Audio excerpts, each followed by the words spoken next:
Hey, I hope everything's working in here. Let me just mic aux. Let's just do the one test. I just have to go through this again and just see if this is working. God. Alright, let's see. 1, 2, 1, 2.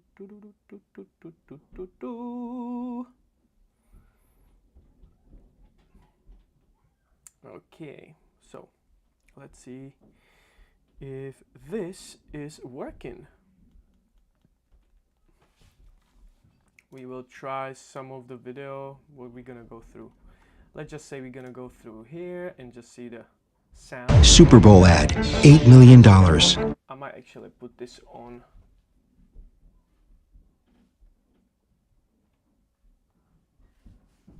This is gonna work. I don't know. Okay. Offshore accounts, nearly 300. We need to put this on my headphone though. Am I crazy? Come on, man. 1, 2, 3. Okay. 100 million more. CEO pay, a whopping 23 million.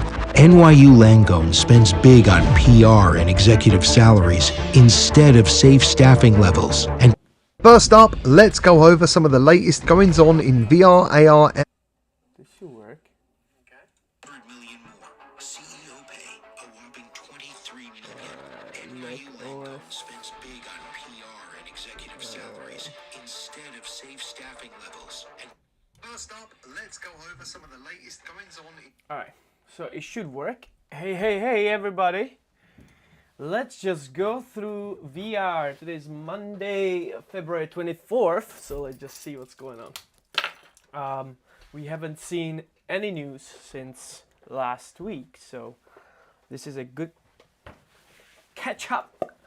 Let's just see. So this is a Gamertag VR, new VR games and VR news, February 2025. Things are looking good. Some new coming VR games in February and new VR games are coming to PSVR 2, PC VR, and MetaQuest for 2025.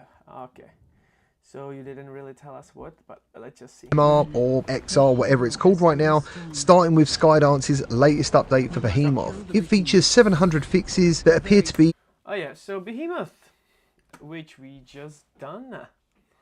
But I honestly didn't see what fixes were over there. So we want to thank you all for the overwhelming support for Skydance Behemoth. Your reaction videos, gameplay walkthroughs, and overall response to the game has been truly invigorating, and we are very excited to share what's next, starting today with our second major patch. The following quality of life and other improvements to the game will go live. However, we are not done yet. Keep an eye out for even more news, as not only will we continue to sharpen the experience of Behemoth, but also explore the addition of a new game mode or two. Okay, there's this arena game mode that we haven't tried. Over 700 updates and fixes. more like quality of life improvements, such as improvements to the environments, hopping, floating objects, sound issues, and improvements to physical interactions such as grabbing and climbing. This follows on from the first major patch that improved the balancing of the mini boss fights, which for me were far too easy when I did the review, so it's nice to see all this and much more is happening for this already excellent game. The promised Alien Rogue Incursion graphics update from Xevious for the MetaQuest version was pushed back this week to next. Alright, Alien, which we played for a little bit. Honestly did I like it? To our valued community, the excitement after the Quest 3 release of Alien Rogue Incursion is palpable, and we are eager for you to see what changes we've prepared for you in the first patch. However, some patch elements needed more time to ensure they meet our quality bar and don't introduce any new issues once it's released. Because of that, we have decided to postpone the release of patch 1.0. Alright, greater atmosphere and immersion, numerous fixes, adjustments, including reintroduction blood in the environment. Oh, there wasn't blood? Oh, tighter visuals, addresses minor visual bugs like LOD popping and adjustment to fog color and intensity. Performance improvements reduce the chance of encountering performance drops during combat, and more coming next week. Okay, so let's just see. Sweet. The upcoming update will improve atmosphere with lots of numerous fixes and adjustments. It will also feature tighter visuals by addressing minor visual bugs such as texture popping, adjustments to the fog color and intensity, and the most important one being the performance. Now, good news is right now, regardless of whatever platform you play this game on, it's a much better experience due to the xenomorph encounters being much more natural, adding some very welcome anxiety to the game. Yesterday was the PSVR 2's second birthday, but it seems Sony has unfortunately forgotten about it. But that didn't stop the VR community expressing their love for the What's on the good? Yeah, so yeah, there's this PSVR 2 second anniversary, and nobody was actually saying. I mean, Sony didn't mention anything. I'm doing great. That's good to hear from you. Good to hear from you. I'm excited for Wednesday. Are you? Sony has unfortunately forgotten about it. How's the gaming going, Kitty? I'm gonna call you Kitty Fox. But that didn't stop the VR community expressing their What's the one game or moment that made you truly believe in VR? love for the VR headset and sharing tweet after tweet. Now, personally, I had zero expectations. Yeah, happy birthday. Peripheral changed my perspective of racing forever. That's so true. That really changed a lot for me too. That's good. It's great. That what was the game again? The animal game you're playing? Oh, it's a farm game, right? I never saw it before, but it's interesting. They might actually my partner like it. Because she plays the Stardew Valley, you know. But I will admit, I did have a tiny Kind of remind me of the game, you know. glimmer of hope that something might happen, even just a tweet from the official account. But instead, the community put their best foot forward by sharing how much they love the headset online. Now, I've spoken many times about the MetaQuest store being a bit of a mess after the merger of AppLab content. This content is unverified and not subject to any official Q&A, and these games are now being mixed in with higher quality and paid for titles, making it difficult for individuals to get served exactly what they are looking for and is best for them. Instead, users are being hit by the most popular apps, which tend to be free or low-cost kid games, messing up the store algorithm for anyone who is not a kid and may actually have some money to spend. The store algorithm doesn't appear to be catered for you or me, unlike something like your YouTube feed or Netflix. It's catered to the masses, and since kids are the largest demographic on the Quest, it's also becoming a big problem for developers. They are losing money due to losing store visibility, and we now also have Meta pushing funds towards Horizon content. Things are looking pretty bad for anyone actually looking for something good to play right. Live streaming, and it's pretty you know, he said he's just getting used to, and I'm doing the same thing. I'm just getting used to being live, you know. So it's we all gonna go through the same struggle, you know. Now, the VR game show, especially in the beginning, you know. Hosted. But the main thing, we want to do this like with no expectations and just like go ahead and learn, you know. By Big Hair Jamie Feltham is returning on March the 11th, and I'll be recording it and doing a reaction video as per usual, but this one actually looks like it could be the best one yet. We have new trailers and info coming from Hitman World of Assassinations, Flex VR Studios making an appearance with RoboQuest and Aeon of Ruin VR, Combat Waffles' upcoming DayZ style shooter will also be making an appearance, along with Patient 8 Games Memoriam, which is looking to bring Dead Space into virtual reality, and I have featured this game before and I'm very excited to find out more about it. I also expect there is much more to be shown during the show, so make sure you keep your eyes open on the 11th of March. Orion Drift has an early access opportunity coming this Tuesday. This game is being developed by another Axiom who made the famous Gorilla Tag, and the studio is also made up of some of the folks who loved VR from Ready at Dawn and Lone Echo. And Orion Drift looks to be a real mix of Gorilla Tag and Lone Echo, so I'll be diving into what it's all about for an upcoming video this week. And now on to some new VR games, starting with Five Nights at Freddy's Secret of the Mimic, which was confirmed as coming to PSVR 2. And I'll try to learn as I do live stream. Yeah, exactly. The PSVR 2 part of the announcement was then removed, with PSVR 2 support also being removed from the PlayStation Store page. Now this is very strange considering the game was already seen being played in VR at PAX East in 2024, and the developer Steelwall Studios seem to be ignoring everyone's request for some clarity on the VR support situation, which is a real shame. Legendary developer Jeff Minter is back again to bring you yet another acid trip to your VR eyeballs with iRobot getting VR support for PSVR 2, which clearly has nothing to do with the movie featuring Will Smith. I've personally no knowledge of this particular game, but if you have played this, let others know if we should be hyped for it or not. During the PlayStation showcase, Dreams of Another was shown, which turns destruction into creation, and after watching this trailer, on the Saturday I was just hanging out a little bit with our guy playing GTA. We were hanging out, and he had like really active stream chat. I was like, that's where I want to be. So it's sometimes really cool to just come and join and just see what's going on in other streams. It's pretty inspiring to see, and you can learn a lot too from other people. Do you watch other people in your from the, what you call it, the crossing, the Animal Crossing? I'm not actually sure whether it's something I want to play or not. You shoot things dressed as a man in pyjamas using unique point cloud technology. The only reason I had any interest in this is because of who is making it, and that's developers Pixel Junk, who have made some of the most addictive games I've ever played, including Pixel Junk Monsters. So I'll be keeping an eye out for this one as it develops through 2025. Smash Drums has now been announced as coming to PSVR 2 later this year with PSVR Pro support, meaning it will soon be available for all VR platforms, which is pretty cool. Effects is coming back to VR, but only on MetaQuest, which is a bit strange, but I think it's due to the focus on mixed reality features. It will have 3 tables by default for $10, with extra DLC licensed tables based on Star Trek The Next Generation. Ah, freaking hell. I remember on the Windows, this, I don't know, it really reminds me something. Folks, one person I watch for my game is called April Honey. Oh, so she's good, I believe, right?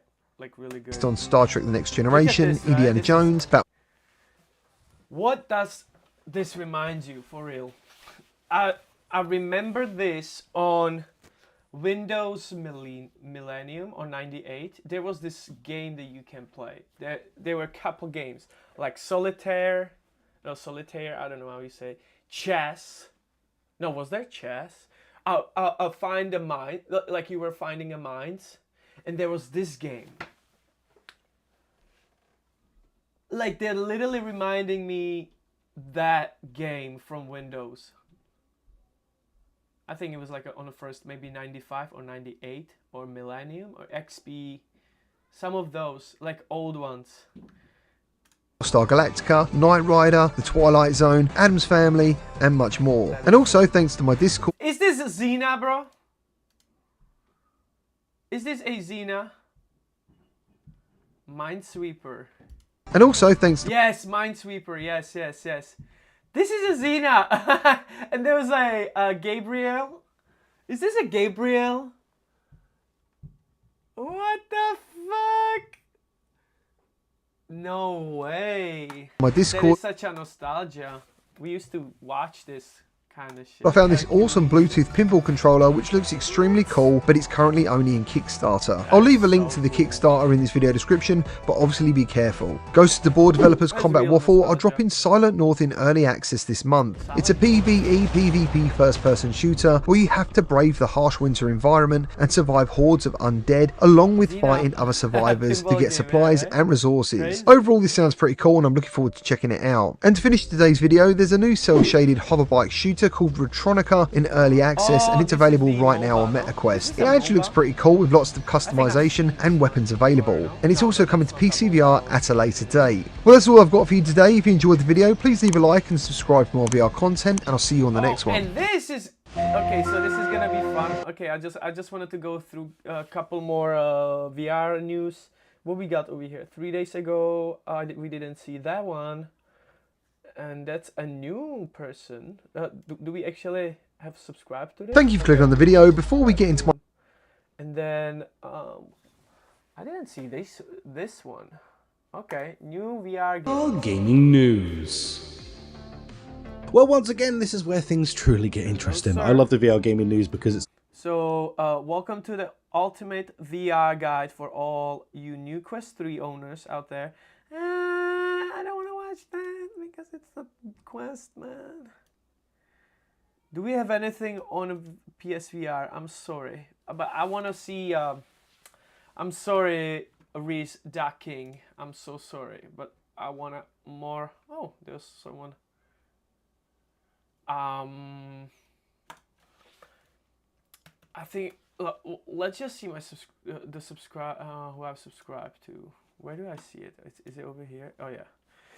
I think my Polish Paul. Let's just watch him from Poland. Okay, so what you got over here? 3 hours ago, VR showcase 6 new upcoming VR games. Ooh, interesting. That's interesting. Hello, it's Polish Paul VR. Welcome to the channel. We are here today to do another episode of Virtual Reality Showcase, my show in which we're looking at some of the upcoming PC VR, PSVR 2 and MetaQuest games. Let's go. And today we're starting from Aim Assault. This is one that comes to the PC VR. If you go to Steam VR, any comments? Hope and Assault will release a future. Okay, so there is a free demo of it ready for you to download. It features one level at day and night. I played this demo, it's really fun. So this game aims to be a very cool light gun shooter, but it tries to bring the likes of Virtua Cop back to your virtual reality. Even some sounds are very similar, the way you reloading and everything. The action is pretty cool as well. A lot is happening on the screen. Graphically looks very nice, sounds really good. From so far, what I played in the demo, I'm really enjoying what I'm seeing in this game, and I'm really looking forward to play some more, in the full version of the game. Hopefully it will release soon. The demo is out since February 13th, had many downloads, really cool. So if you didn't have a chance to play the demo yet, go and download it and let's wait together for the full version of this one. And now let's move on to another game, and this is Silent North, coming to you from the studio that brought you the Ghost of Tabor. So, to read the description of this game, Silent North thrusts you into the Swiss Alps, battling the elements, infected, and other players. Fight solo or team up, scavenging gear and essentials, intense player versus enemy action. So we got another zombie game. It's like basically Daisy. Ensures constant danger. Adapt, be resilient, and survive in this unpredictable, ever-changing landscape. The developer saying this game is coming to your headsets this year, and the headsets that is coming to is PC VR, Steam VR, PlayStation VR 2 and MetaQuest platforms, so everyone will get to play this one. Now, my team used to spend more time updating me on their work than actually doing it. Turns out there's a better way. Speaking about the cool games, let's move on to another one and let's talk about Demio meets Dungeons and Dragons Battlemarked. Now, if you play Demio, then you know what to expect. In this game, it's got similar, I don't know. Basically, the developer said it's built on the same system, which is their action role-play system in Demio, which works pretty cool. Of course. I don't know if you saw this game ever, but Kit, it's really good. I don't know if you're into turn-based games like Heroes, Might and Magic or something like that. So this is I usually compare it to this, even though it's very different. This one will have Dungeons and Dragons in it, but without Dungeon Master, I think, or Dungeon Boss, whoever the head of the table. I don't know. I'm not into Dungeons and Dragons, alright. I don't know, storyteller, I don't know. Anyway, but it will encourage group table talk focused on tactics and decision makings. Now, what platforms it is, it's kind of unclear, but I'm assuming it's coming to everything because it says it's coming to PC, console and XR devices. So I'm assuming PC flat with VR support, console of course PS5 with so they PSVR 2 support. So they adding the Dungeons and Dragons because Demio is already on. That interesting. I can afford VR games and I prefer RPG. Okay. And XR devices, of course, that's gonna be your Meta Quest with their pass-through and stuff. So yeah, Demio was super popular, people liked it. I actually had Demio for PSVR 2 and I never had a chance to review I it. just can't wait till it's gonna be more accessible. VR should be more accessible for people, to be honest. Like, and I think it's soon it's gonna be more accessible. Now it's like PlayStation VR or I mean Meta Quest. What is it now? The pricing, $300. What is the Meta Quest now? Okay, yeah, Best Buy $300 basically. So, yeah, I mean. Yeah, that's basically like you have a $300, probably $500. It's a lot, and when it's on, so it's basically oh jeez, it's AJ, what's up? What's up? How you doing, man? So it's basically it's not still accessible, but it's very different from what that was before, like 3 years ago. I got it from Facebook Marketplace. So yeah, hey Jay, how you doing, man? What's up? We are doing news. But really cool game, so nice to see more from this title. And now the one for Quest 2 and 3 owners, this is asymmetrical multiplayer Black Gate. In this asymmetrical multiplayer experience, every player has a unique role to play, with one ultimate goal, survival. Up to 4 engineers are pitted against an alien specimen controlled by a 5th player. Now, we only got teaser of this game from the thumbnail and stuff. Looks like specimen is... Jay, you don't play Animal Crossing, huh? Kid, she's a YouTuber. made of some kind of pretty cool looking tentacles. So I'm assuming the player gonna... Jay promised not playing it, like... be very powerful, the one what is against the the engineers. As an engineer, you and your team are sent to repair Blackgate station. Your mission is clear, restore power to the station. And the alien begins inside the nest deep within the ship, working its way towards its prey. As the specimen, your goal is simple. Be simple but deadly. You start in a weak larval form, but every engineer you harm makes you stronger. What a cool idea for a game. Something original. I always like when the developers bring something new and maybe something what is not explored that much in VR. We got loads of shooters like player versus player and stuff like that, but this is something different and it sounds fun. And now, really cool one, the Midnight Walk, coming on 8th of May to the PlayStation VR 2 and Steam VR, and also it will be flat game as well. So in this game you befriend in like a lantern creature and you traveling through this very strange, bit scary world. The world itself is presented to you, it's done and designed using actual clay, and then they used stop motion to animate the characters, which is pretty cool. And all of that combined together, this very good art style and big talent from the developers combines in this nice, cool experience. I really like it.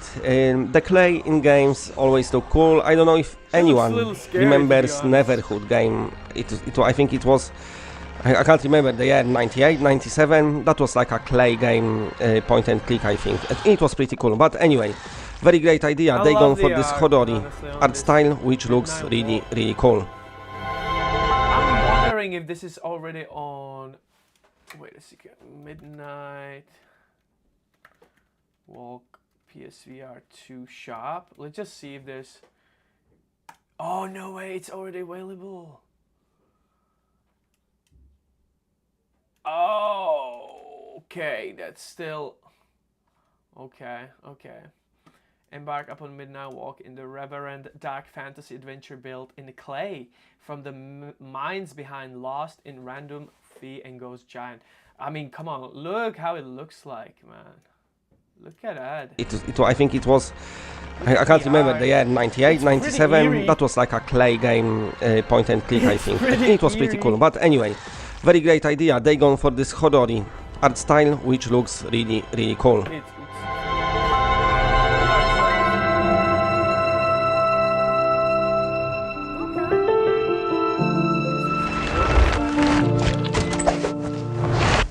We will definitely and play this. Ready for you to pre-order, releasing on 27th of February for MetaQuest 2 and 3, is a game called Hidden Pictures Agent Q.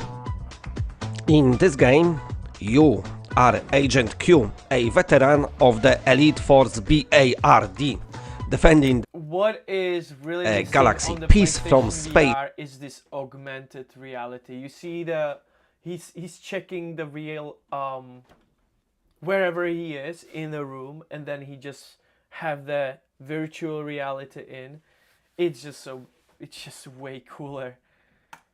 Pirates protect the precious galaxy orb scattered across miniature planets from the notorious space pirate Tumai, that's his name, I'm assuming. Dive into the world of adventure puzzles, get up with your sleek watch, hop into your agent car and traverse the stars. So this is the meaning and the message of this game. It's a mixed reality title. You can see in the background what's going on and how it works. So you get those different puzzles and then you interact with them physically and move your hands around and everything. So yeah, another puzzler game with a twist, which is always nice. Yeah, looking cool. In mixed reality, it always adds this cool feature of things just happening in your house. So sometimes it might just add this extra fun element to it.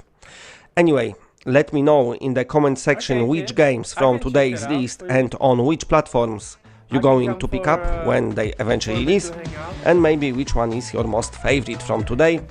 And of course, as always, if you like what you're seeing, then please press a like. It does help the channel a lot. And if you're new to the channel and are not subscribed, then subscribe. It's always better when you... Pretty cool. Wait a second. Did I just... So you're in the market for a new camera, but you're not sure what sensor size you need. Well, there are 4 main kinds. Okay, let's just go back and see the PC VR. This is one of the best VR mods. Oh, and this is like, I just want to go. So this is the future. Huge news mods, the best games. What we got? What is his name? What is our Jamie hero? He always have something going on. Hey, come on, man. Oh, here. Our Jamie hero. What did he come up with? All right, we got some videos from him. This is. Well, I didn't see that. Oh yeah, I was watching it a little bit on lunch today. Did Sony forget? So what we got? Sony Silence. That is interesting. Let's just go through. Hello everybody and welcome back, where today it's a little bit more of a dour note than usual. We've been waiting today to see if there's going to be any sort of announcement or blog post for PSVR 2's second anniversary, whether Sony has anything cooked up, and unfortunately it doesn't seem that way. At about 20 past 4 or so today, I think it was, they did one post about Yakuza, the new game that is a pirate game essentially, and no mention of the headset or anything like that in any way, shape or form, which is just confusing for one and disappointing, because with previous leadership we've had a bit more of a focus on VR for its anniversary. For example, the second anniversary of PSVR 1 years and years ago in 2018, I want to say, was the anniversary of Borderlands 2 for PSVR 2, and that was a really big moment, and it was like a big flat screen game that had some Sony funding, which was just awesome to see in VR. This year, it's just been nothing, it seems like. And I mean, as a user of the headset, not just from like a creator standpoint, because I know there are a couple of people in the comments who think that the only way I view PSVR 2 games announcements is stuff to talk about and stuff to cover. That's not how I view it at all on the channel, really. I enjoy PSVR 2 games, that's the main reason why I cover them. So when we don't get anything in times like now, it's just incredibly disappointing. And there was so much potential for there to be at least a blog post or something like that. Maybe there still will be. It's 8:22 right now on the Saturday, 22nd February, so it's possible that at some point throughout the night they'll update and say something else, in which case I guess this video will be gone and I'll put it up with something that covers what they say. But most of the normal blog post timings have been and gone today, so I'm not seeing anything go up. And there was plenty of opportunity for Sony to do so. There was plenty of opportunity to talk about Hitman, to talk about Wanderer, to talk about Aces of Thunder, and again, who knows, they still could over the next couple of hours. Sometimes their blog posts go until like 11 PM, but usually that's when they're in succession throughout a day. If they've got a couple of posts, they'll usually go, say, 1 at 3, 1 at 4, 1 at 5. They've just put the Yakuza post out and then gone silent since then, so I'm pretty sure we're not going to get anything else today. It's possible they could talk about this on the Monday because it's a weekend, but again, they posted about Yakuza, so somebody at least has scheduled that tweet on the PlayStation Twitter account. From a gaming standpoint though, as a player, we still have a lot to look forward to with the VR game showcase that's upcoming. I mean, we've got Hitman coming out, we have Wanderer coming out, we have Aces of Thunder coming out, we have the Midnight Walk coming out, we have FNAF coming out. There's a bunch of stuff to look forward to this year, and even like very, very soon with Hitman, for example, and the game showcase being showed off, everything there. Flat to VR is very exciting. We did just have a state of play that delved a little bit more into Dreams of Another, the Midnight Walk, and FNAF, so that honestly satiated me a little bit in terms of February content and kind of to talk about things and explore things for PSVR 2. But it is just very, very disappointing to see this opportunity for the anniversary of the headset to not be taken. That being said, we talked about the headset 2 years on in yesterday's video, so if you are curious about how I'm feeling about the headset in this current year, despite the kind of moody tone of today, you can go and check out that video. It's very positive in terms of how the headset's doing, mostly because of third-party support and games and indies and stuff, and other studios coming in and helping, rather than directly from Sony, which sucks to say, but that's kind of how it is. But yeah, that video went out yesterday. I just want to follow up today, talking about how I'm feeling at the moment. We'll be back to our usual content tomorrow, unless Sony posts something about the headset. There's still a chance, as I said, for the rest of today. We'll see.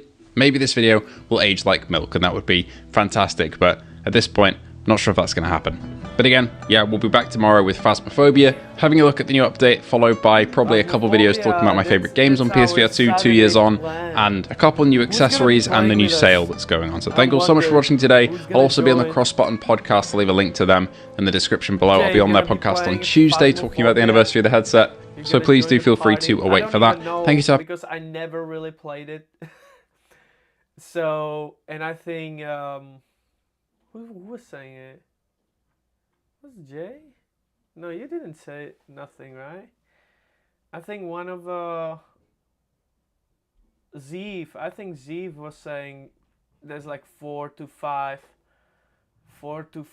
players that can actually join on a one server. So that would be kind of cool if we actually put together at least 2 or 3. That would be good.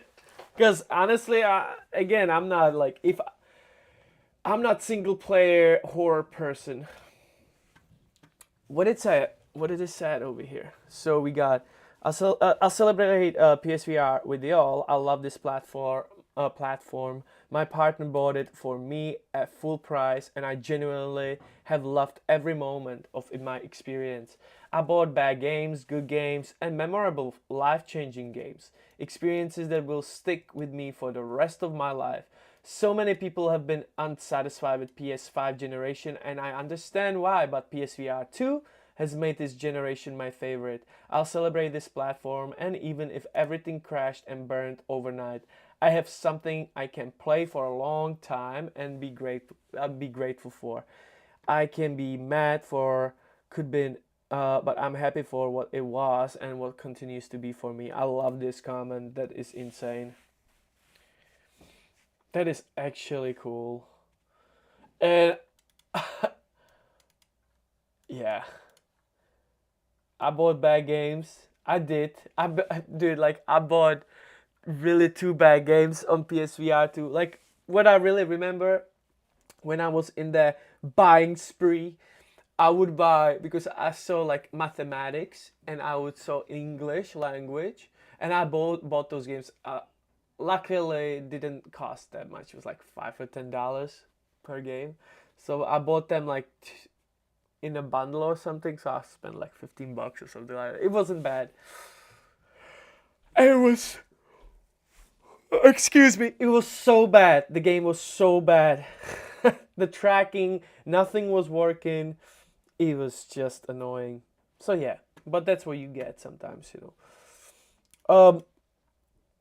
Regardless of what the media have tried to do and certain YouTubers, the PSVR 2 has been best VR experience I've had, and I've been into VR for over 10 years, and those who are truly into VR will know what I'm talking about. Happy anniversary to my PSVR 2 brothers. You see, like, I agree, and also I don't know, because since I have a PlayStation VR for only like a half a year, or maybe, you know, 6-7 months, maybe half a year, yeah, I think like half a year, I don't know much about a VR. But I also know that if you ever wanted to start VR like 4 years ago, it wouldn't cost you $300. So, you know, the entry level to just get started, you can get MetaQuest for $300 and you're good to go. It's basically it, with nothing else. Standalone MetaQuest, which is pretty good. If you want to get into, you know, if you want to get into PlayStation VR gaming, well, now you have to add the console, and the VR headset cost almost, you can match that, you know, it cost almost the console price, so it's not as available or accessible. So yeah, man, I just got the PSVR 2. Yeah, exactly, me too, man. I love PSVR 2, so sad Sony did not announce anything on the 2-year birthday. I mean, did anybody else notice that? Because, yeah, I think Jay, you texted me, right? Or Zeef? One of y'all texted me like, hey, 2 years and nothing happened. That was interesting. You see, I didn't even know. My wife bought me one of the Christmas, which was on sale. Yeah, it was such a great sale. I'm just wondering, how is it right now if you wanna PSVR 2 headset now? Just see. Wow. Oh, this is eBay and this is eBay. Wow. So because the sale was like incredible. Wow. On Amazon, how much is on Amazon right now? $500, huh? Wow. With controller, of course. Yeah, so you see, like, you can get the console for that money. You know? So, you know, I got it on the Facebook Market, so. And yeah, that's a lot of money. That's a lot of money. So, yeah, man. Blacklash, I don't remember that. What game? Yeah, so that's about the PlayStation VR 2. Is there anything else? I think we got on Discord. On our Discord, let me just go through this. I think Zeev was posting something into our Discord. Or Jay, did you? One of you guys was sending me something to watch. And I thought that's pretty interesting. I didn't see it yet, so that's how we're gonna check that out. Alright, so let's just see YouTube. Okay, that's our that's our Phasmophobia on Saturday. Are you guys all 4 people already interested? Guys, how many people we can get on Phasmophobia? I'm wondering. How many people can actually play? Because when I was creating this event, I'm not sure how many people actually can play right now.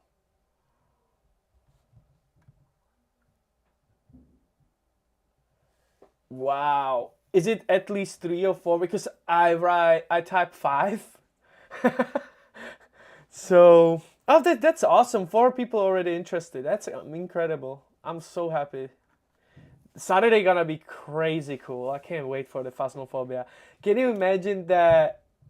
Oh my god, the voice recognition. I'm so excited. That's gonna be so cool. So we were checking the spam channel.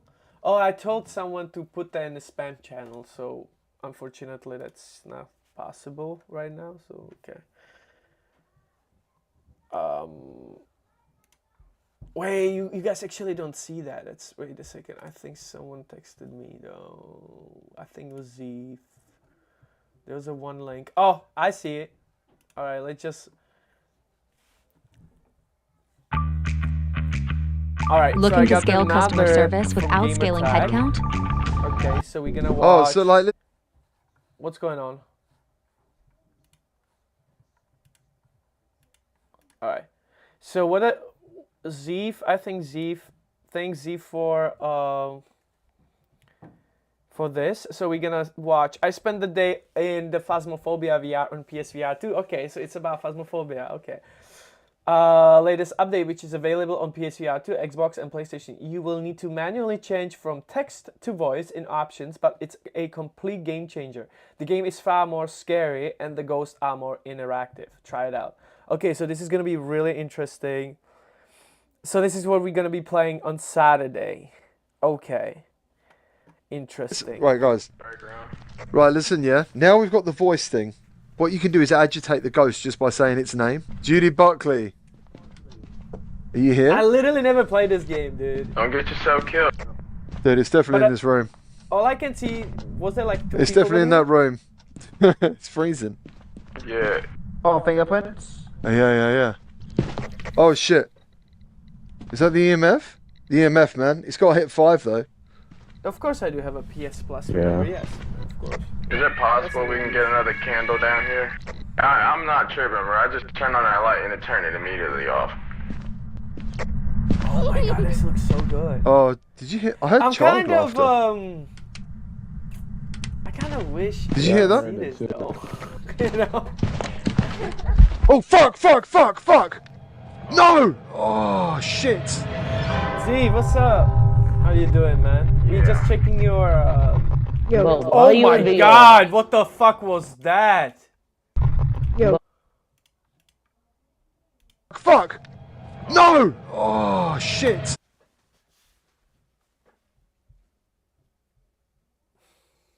Oh, we are going to play this, huh? Hey, you know what? We are going to do it. I'm not gonna be as scared because I know there's gonna be more people playing it. So if I'm in a group, I'm not gonna be shitting myself as much. I mean, look at this shit. Dude, what the fuck is that? Yo, well, why are you in VR? Okay, you see 1, 2, 3 people. Okay. Did you say why am I in VR? And I see already on events. Why would I not be in VR? You guys are so weird on okay, so we can actually PC, man. You're walking around all like this, like you're some sort of fucking weird plastic dudes. So strange. There's 2 people on VR here. What system you on, dude? I'm on PlayStation. Oh, nice. Yeah, same. Is that your actual height? Yeah, I'm 6 foot. Have you guys tried the voice stuff yet? The voice interactivity? Yeah, I have. Oh, it's today? So yeah, it's just come out now. You alright, dude? Yep. Oh, so the PC man. It's like walking up to my crutch, like. If you see this book, yeah. that means that I'm dead. Right, so this time. I was wondering, I was reading about this game. Are you actually able to play cross or like someone play on VR and people just play on flat screen also? Jay said, bro, I checked, you don't. Wait, I don't have it? I mean, actually, I can just, I probably didn't, what do you call it, renew it. That's fine, I'll be ready with it. Listen, now you've all got voice, you need to actually learn the name of the ghost because it matters. Georgia Moore. So when you go in the house, you need to ask if she's friendly, if she's here, if she's aggressive, things like that. There's already 4 people on the Discord channel. If she's dead. Well, she's obviously dead, isn't she? Are you friendly? Jesus Christ. Oh my god. Gia Moore, are you friendly? Georgia Moore, are you here? But man, I don't know those dark spots, you know? Georgia Moore, are you here? Georgia Moore, are you here? Has anyone had any cold breath yet? I haven't. No, I don't have any cold breath. Okay. Wait, what do you Let's mean? try and get some cold evidence. Oh, you mean if there's a like cold breath, you can tell the ghost is around or something like that? Bro, me, you, Eve, and one more. Yeah, I'll turn the tap on, dude. Can anyone open the door? I can't open the door. Are you guys being hunted? Hide. I don't know, bro. The lights aren't working. You're being hunted, guys. The door's locked. Someone get to the fuse box in the garage. Yeah, so this is gonna be a really cool game to watch. Honestly, I mean to play. But like I don't want to get spoiled everything, you know. I think that's kind of that's what it is, and yeah, let's just we'll just you guys played it or because I didn't play it yet. So this is I want to be more like surprised. So let's just not spoiled everything. What we got over here 1 day ago, top 25 best PSVR 2 games, and I guess is this 6 hours ago. This is one of the best VR mods. Oh, he plays some mod. Wait a second. Do we have any more? That's a bit without parole. Yeah, so that was Jamie Harrow, and he was actually showcasing one thing. Yes, some can play on VR and some widescreen. That's gonna be really cool. I think Polish Paul, did he have no? So that's probably it. He didn't have anything else. Oh, he got something more. Hey, like. Flirting with Secretary Simulator in VR? Like, what the fuck? We found Sprizzy through a Google search, pretty much. I was looking for a way to market our... Like, this is on a quest. That's first day, that's first interaction with her boss. Let's go. So you She basically bows. play a CEO, Okay. Took a lot to restrain myself from licking the plate clean in front of her. What the fuck? Right, now I leak the plate out. You don't want to know what else I gonna leak out. Right, let's get her drunk. Holy shit, okay. There you go, drink this. Oh wait, do I pick it up? There you go. Oh no, she might slap me. Wait, I need to stare at her again? Okay. Right, she needs to drink more. Right, I gonna get drunk first. So, ask her about how she is doing in the office. Ask how she thinks about me. Tell her a joke. Ask for a kiss. Right, we're gonna ask about her weight. Oh. She seems heavier than I thought. Holy shit. She seems heavier than I thought. Okay, let's see what jog she's got. Oh, she just slapped my invisible sausage.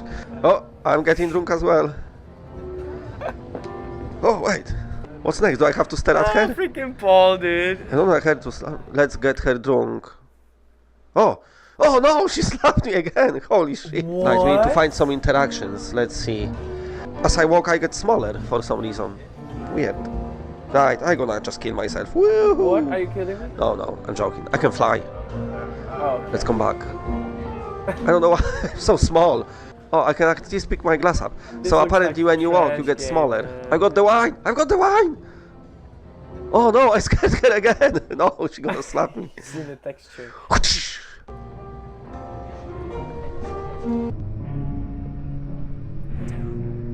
What is that? Oops, I brushed her teeth by accident picking my controllers. Okay, Paul, Polish Paul, he...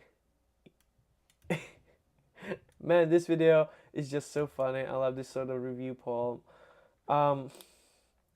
Calling it now, either someone comes out with a mod for this game similar to the mod for Kanojo VR, where the thing's super spicy, or someone comes out with a mod where the secretary drags the player to court, and it's the courtroom from accounting. Plus, if you haven't played accounting in the VR, go play that. After you have done several terrible things in the game, you get dragged into court with a judge and jury and lawyer, and it's the greatest court scene ever. Anyway, this secretary game is awesome. If Sony is smart, they will allow this game on a PS Store for the PSVR 2. Just included has a new free pack in game for the PSVR 2 headset. This will seriously sell that headset. Yes, some people will be raging against it, but so many more will be buying it. Dude, like if this would be on PlayStation VR 2, I would definitely get it. Because that looks incredible, stupid. Yeah, this is pretty cool. And there's one more. I think we didn't see those, so let's just Hello, it's Polish Paul VR. Welcome to the channel. We are here today to do some more virtual reality news for PSVR 2, PCVR and MetaQuest platforms. Let's go. And today we're gonna start from PSVR 2, and I'm gonna talk once again about Offlines and Rain. This game was featured on the channel before, but what we didn't know before is that it is coming to PSVR 2 as well, and it just appeared on the store, ready to be wishlisted. Offlines and Rain is a story-driven, first-person shooter built exclusively for virtual reality, set in the dark, sci-fi, post-apocalyptic world at the edge of the real and digital realm. You fight to reclaim your past and save humanity from the brink of extinction. That's the quick, brief description of the game from Steam. Judging by the trailer, it's all looking good. Okay. Midnight Club is a racer on Oculus Quest. Type of racer, we need more. Guys, what the developers what do you think? They just released brand new update for this game. They called it 1.1.0 core update, and what it improves is brand new driving physics, opponent AI, leaderboard system, game economy, difficulty scale, event tracking, wheel interaction, vibration feedback, quality and performance, and they're saying much more. Also, everything gets reset with that, so it's all brand new start from it. But this game very successful. Yeah, people liking it. We need more racers in virtual reality. I always say that, especially on PSVR 2 and MetaQuest platforms. PCVR, it's alright. It's a lot there and they all cool. But consoles and standalone definitely needs more. So nice to see that we've got some successful games and they're getting nice support from the developers. We have, how many games we have on PlayStation, like a racing games? Only GT7, which is, I think that's more than enough, and then is one more. What is the name of it, dude? What is the name of the game? Let's just see. PSVR 2 games, racing games.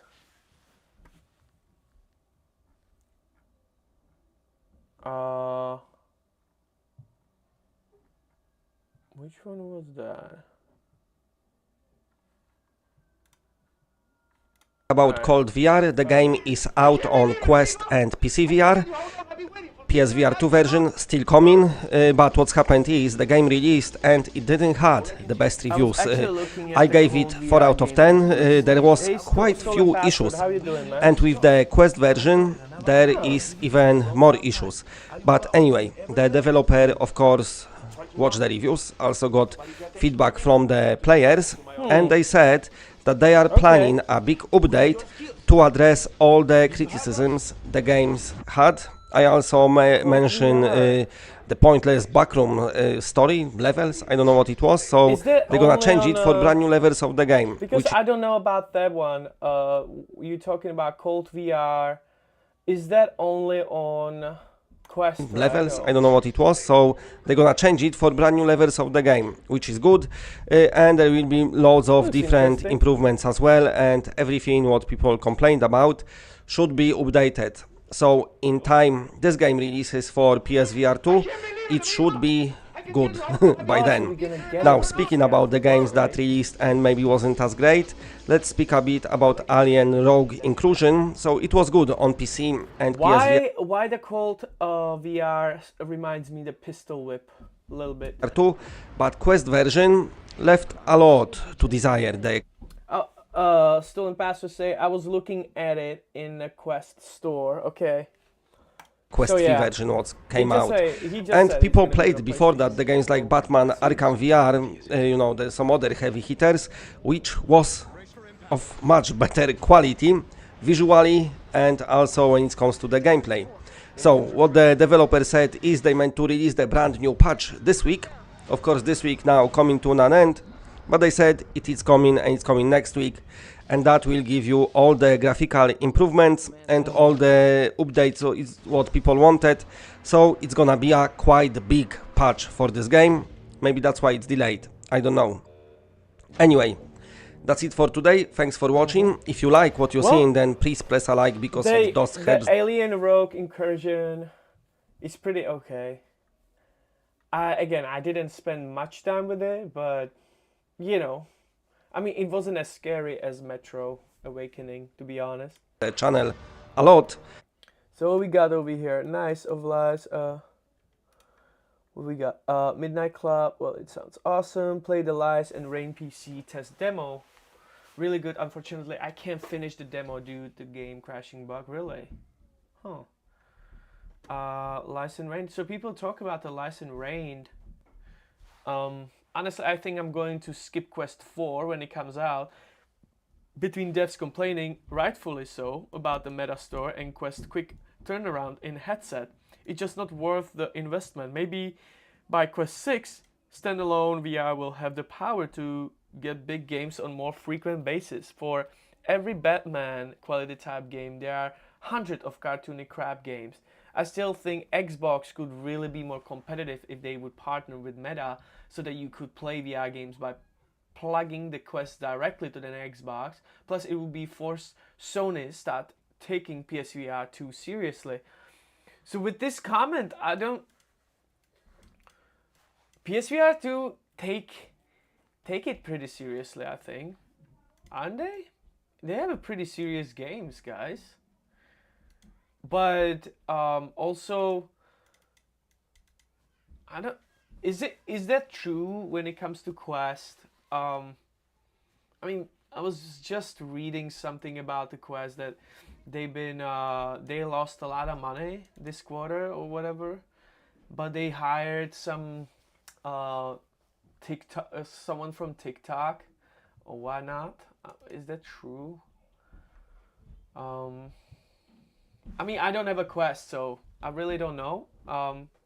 But I really wanted it though, because you know, there's a lot of games that will be actually fun to play. What I cannot play on a Quest, for example, for example, the Civilization's coming on Quest, or it's coming on Quest and it's not gonna be on PSVR 2, which is pretty disappointing. What is this? Uncharted Lost? No.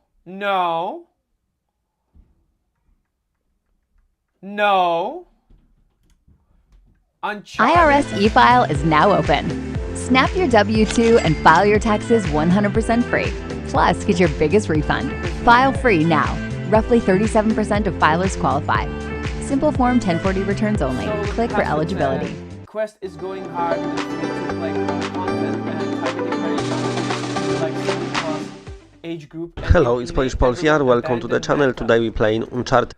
So this is very interesting that what you're saying, because what I heard, again, that this is why we're doing this, because I barely have a time, but I know that you can. They've been pushing a lot of games that are like basically free to play, and a lot of crappy games that are actually very popular, right?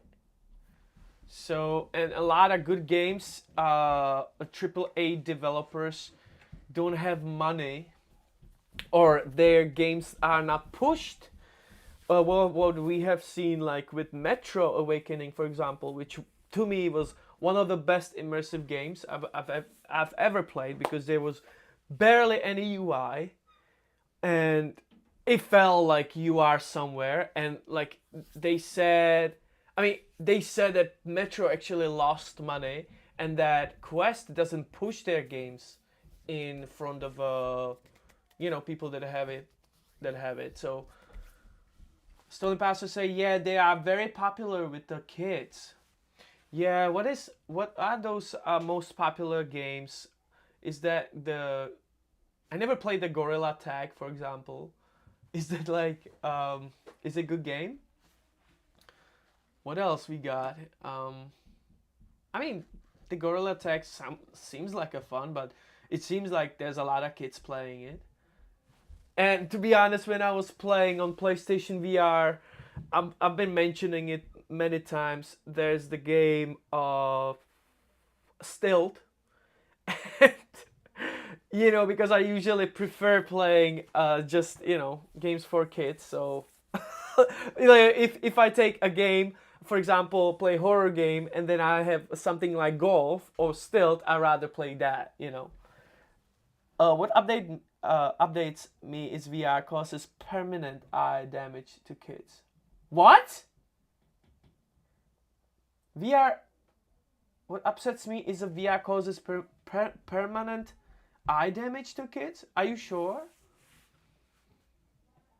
Is that true? Does like actually PlayStation or this headset? Does actually a headset does something to your eyes? Which would make sense, right? But, wow. That's new. What we got? A sci-fi story-driven shooter of lies and rain. So people are actually talking about this. Oh, God. You see, I had no idea that it actually does some damage to you. Wow.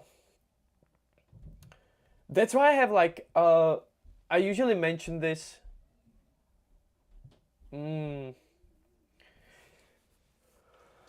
is interesting. What about, have you been considering using like glasses or something like that? Maybe, can you have like a glasses in VR? What is it exactly that causes the damage? What causes damage to the eye?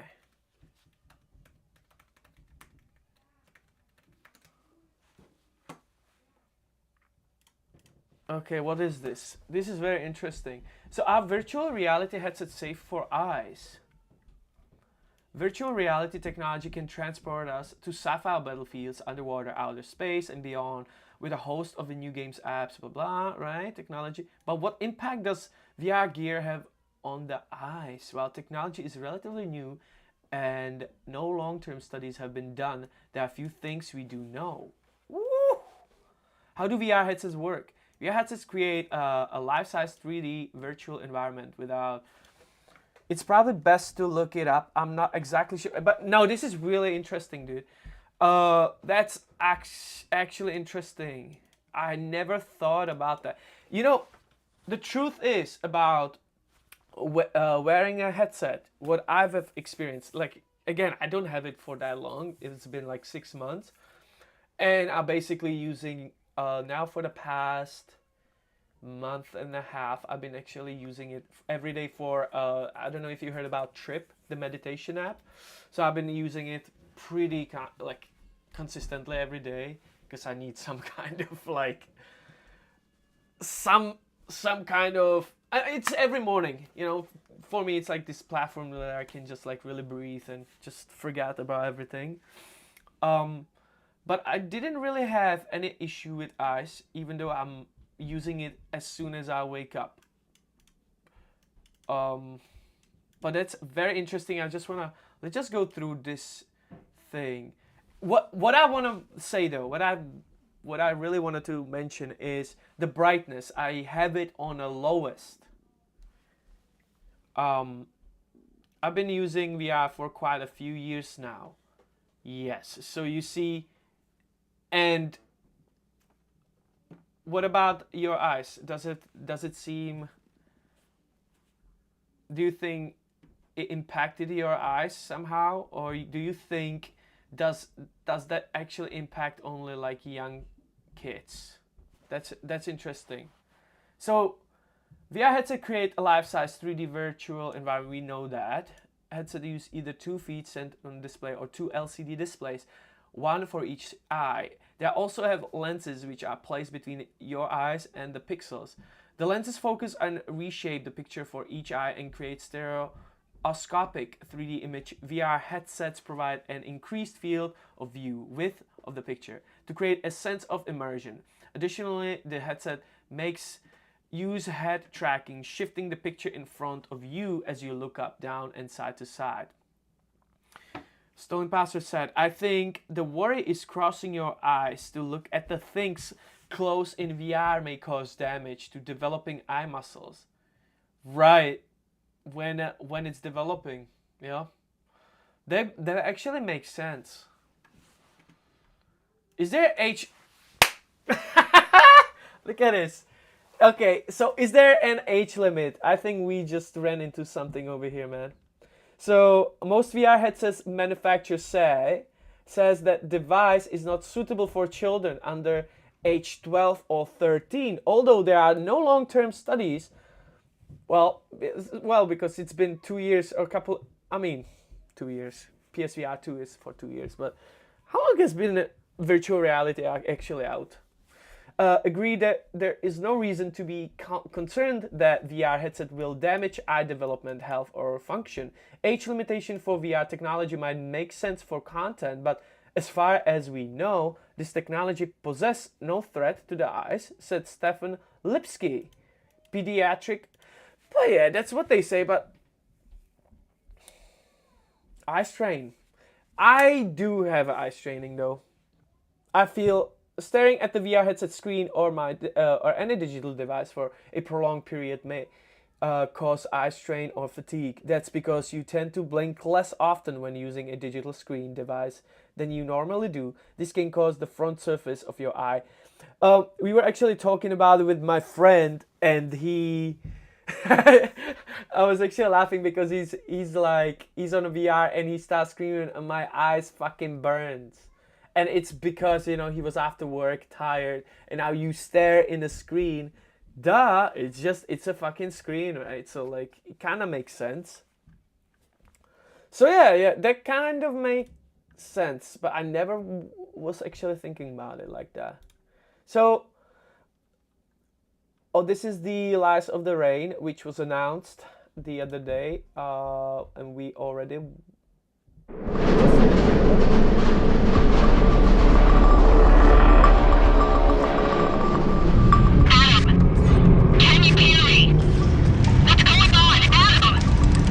I don't know. What happened? I hope you can hear this. Need to get out there quickly. It's dangerous. Hey, listen. What the hell is going on?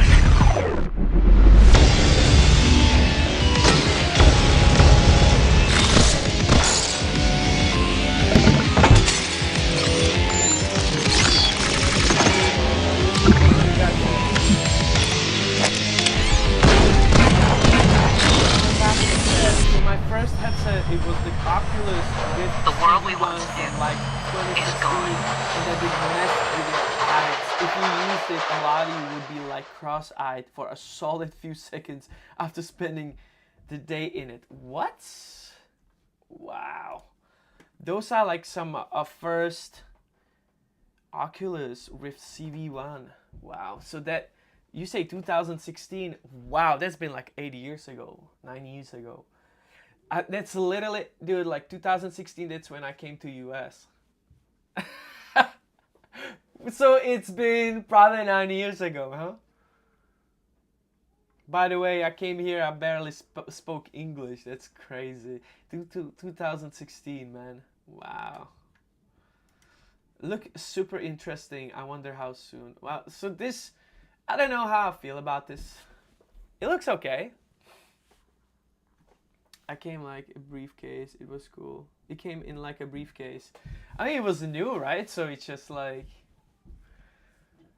But that wasn't standalone though, right? You needed to plug it in any other device. Or was it already standalone? I know like a Quest is standalone, but was it originally standalone? Or did you need to plug it in the computer? I guess you're already like on a PC, right? Wow. I sold it for a $50 profit after owning for a few months, and then I got to get a first PSVR. And the first PSVR, the first, so it was a standalone. Okay, so they originally starting making standalone machines. That's kind of cool. But I always wanted to have the PSVR 1. And guess why? Guess why I always want to have PSVR 1? If you can guess. Because of what game? Fuck. It's the most played RPG, man. But Stolen Password said, but it didn't play games alone. Just had like a operating system. Then for games you plug it in. What was the PSVR game on like? Oh my god, I have it in my head, dude. Like, what is the name? The best RPG game. Come on. Skyrim. Yes. Skyrim. Why I forgot Skyrim. Exactly. Skyrim. That is the game. That's why I wanted the PSVR. Yeah, so I got the PSVR 2 and I check in the shop and I'm like, oh my god, Skyrim. I can be playing Skyrim. And I can be playing Hitman. And then it says PSVR and I think I purchase it and then it says I cannot play it on my device. I was so mad. Oh my god. Yeah, man, Skyrim. I want to play Skyrim in the PSVR 1. I had Skyrim on PSVR and it was the most fun I had in VR. Yeah, man, they need to do something, man. They need to create some game. Give us some PSVR 1 game. PSVR 2 game. Like something like Skyrim. Something that you can go and dive deep in it. Something like Legendary Tales. Did you play Legendary Tales? Was really good. But the story is not, given, really. But it's a great game. It's like one of the first games that I really enjoyed when it comes to really the talent trees, skill trees. Really like a VR game that actually utilize those, yeah, man, Skyrim. Yeah, I mean, guys, I think this is it when it comes to news. I just really wanted to pop in, just to see what's going on.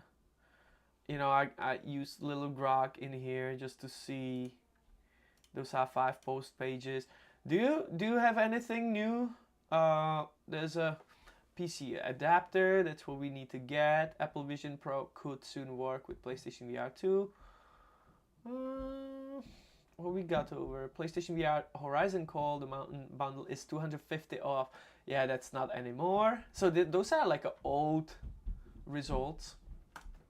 So yeah, that's probably it from the news. When do I need to subscribe to anyone else who does VR and talk about news? Maybe we can watch one more. I think without Parole, does he actually does the news? Yeah, he does it. Oh, but he did it 9 days ago. Waltz of the Wizard looks like a lot of fun. I might get it. Yeah, so I did play it. Like, I think I got 2 weeks ago. I was talking about it a little bit. But then I think I didn't publish the video because it was so fast. But I really like the hand tracking. That's really, so listen, right? They were talking about the hand tracking is so good. It's better than on a Quest. But to be honest, I had a light on it, right? I turned all the lights on to just make sure that everything, works well with the headset. The tracking is the best, and I have to tell you, it was pretty buggy. It was a little buggy. So, and I know the Quest actually put a lot of resources when it comes to hand tracking, and yeah, so I never played it on a Quest. Are you gonna be playing it on a Quest, or that might be really interesting? Because I know on PSVR 2 wasn't I mean it wasn't bad or anything, I'm not saying, but there was at some points, what did I remember when I was trying to grab something, right? You know, when you do a different, I think you do like a different type, what do you call it? I can't even express it. Yeah, it just wasn't it. But it's a good future. Like, I think it's a good start, because imagine playing Gran Turismo with no steering wheel and just like hold the steering wheel. What would be the coolest if they gave us some like a gloves or something, you know, so that you can actually feel. Like, that would be actually cool. Stolen password, I can only imagine the technology behind it is crazy. It's true, like, we will see, man. And as I'm diving into this virtual reality world, I'm really enjoying it. I really do, man. And you can actually tell more, you know? You can probably tell more, because you've seen it all. Like, you've seen it from beginning, basically. 2016, it's been 8 years. You have so much experience with it. And I'm coming from, what? Like, I just got it, dude. Like, I just got it 6 months ago. And I'm blown away, man. Like, so when I see comments like, from the previous video, someone was saying, like, PSVR need to take it more seriously. Dude, like, I don't know what you're talking about. You know, to me, it's just mind-blowing. So, I love it. Okay, let's just watch this last thing, and then we just... If I were him, I'd bundle my home and auto and pick up the real victory, savings. Are you talking? I feel like the clubhouse This week. I don't think it's super far away. Dude, like, please give us more of it. Even though we got some pretty great gloves. PSVR 2 news at State of Play last week, which if you missed we'll cover later in the video, there's still the possibility that even more news is coming this week. Because don't forget, PSVR 2 is turning 2 years old, so with any luck, Sony will celebrate like they normally do, by delivering a PSVR 2 spotlight on the PlayStation blog, which generally gives us updates or release dates on incoming games. And I'm sorry, but like, let's just see something. Yes! Look at this shit. I don't know if my highlight of the Somnium Connect 2024 was definitely the so-called Tesla glove. So these are exoskeleton gloves for virtual reality that you wear, and they can simulate stuff. And they are $15,000. And what I experienced and how good they are, I will show you in this video. My name is Thomas and you're watching Voodoo.de VR. Thank you to my sponsors, Virtuos VR, Opperman Events, Virtual Escape Area 1 and Virtual Reality Center Basel. Let's have some fun with the video and let's go! Voodoo.de. Yeah guys, the Tesla glove. This was by far the most spectacular stuff that we could see at the Somnium Connect, to be honest, because it looks so crazy. Stuff that he has all of them, man. We could see at the Somnium Connect, to be honest, because it looks so crazy. Yeah, just to have it on your hands, it looks so futuristic with the exoskeleton. It looks like in a future movie where somebody controls a robot or so, yeah? That is really cool. And of course everybody stood there and wanted to try it. Me as well. Of course I tried it. So what could I try? There was a demo where 2 people had one Tesla glove, me and another guy. And yeah, the first thing that happened is that you put it on your hands. There are 2 Velcro straps. and then the finger pieces are at the top of your fingers attached. Yeah, and then it's switched on, and then that was so cool. So first the other guy controlled my hand with his Tesla glove. That was insane. When he made a fist, then my hand in the same time, absolutely synchronized, made a fist as well. That was a weird situation. And then he made like pointing a finger or middle finger or whatever, yeah. And he controlled my hand, and it felt so weird. So I don't know. People going to be working from home. Like people gonna be working from home and lifting boxes fucking in a warehouse, man. That's insane, right? Somebody controls me, yeah? And somebody really controlled me. And then we did it the other way around, so then I could control his hand. And he also felt like, whoa, what the heck is that, yeah? Insane, absolutely insane. And then the next thing we tried is to feel virtual items. For example, the other guy held a real glass bottle in his hand with the Tesla glove, and the glove recognizes the shape and translated that to my Tesla glove. I didn't have anything in my hand, but I felt the bottle. I felt the bottle in my hand, a virtual bottle that is unbelievable. Yeah, and it worked really, really, really good. Very, with no delay or so. That was crazy good.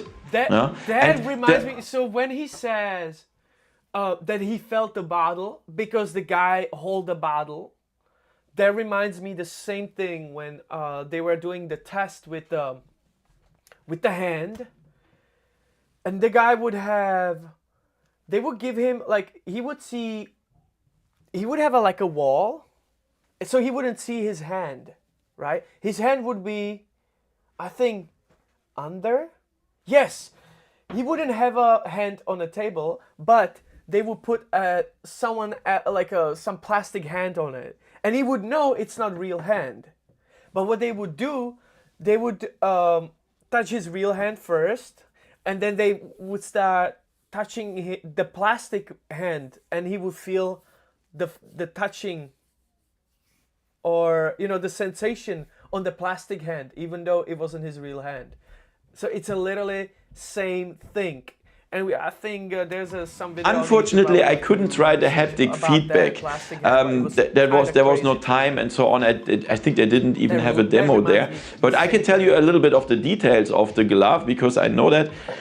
So they have like haptic feedback inside the finger parts. That means they have tactile displays in the finger, so that you can feel the structure of an object, like the rough sand stuff, or even smooth surface or so. And in every single finger there are 3x3 is a grid of 3x3 sensors, so that you can feel it very detailed. Wow, I really want to try it. I couldn't try it there, but perhaps people gonna be working from home.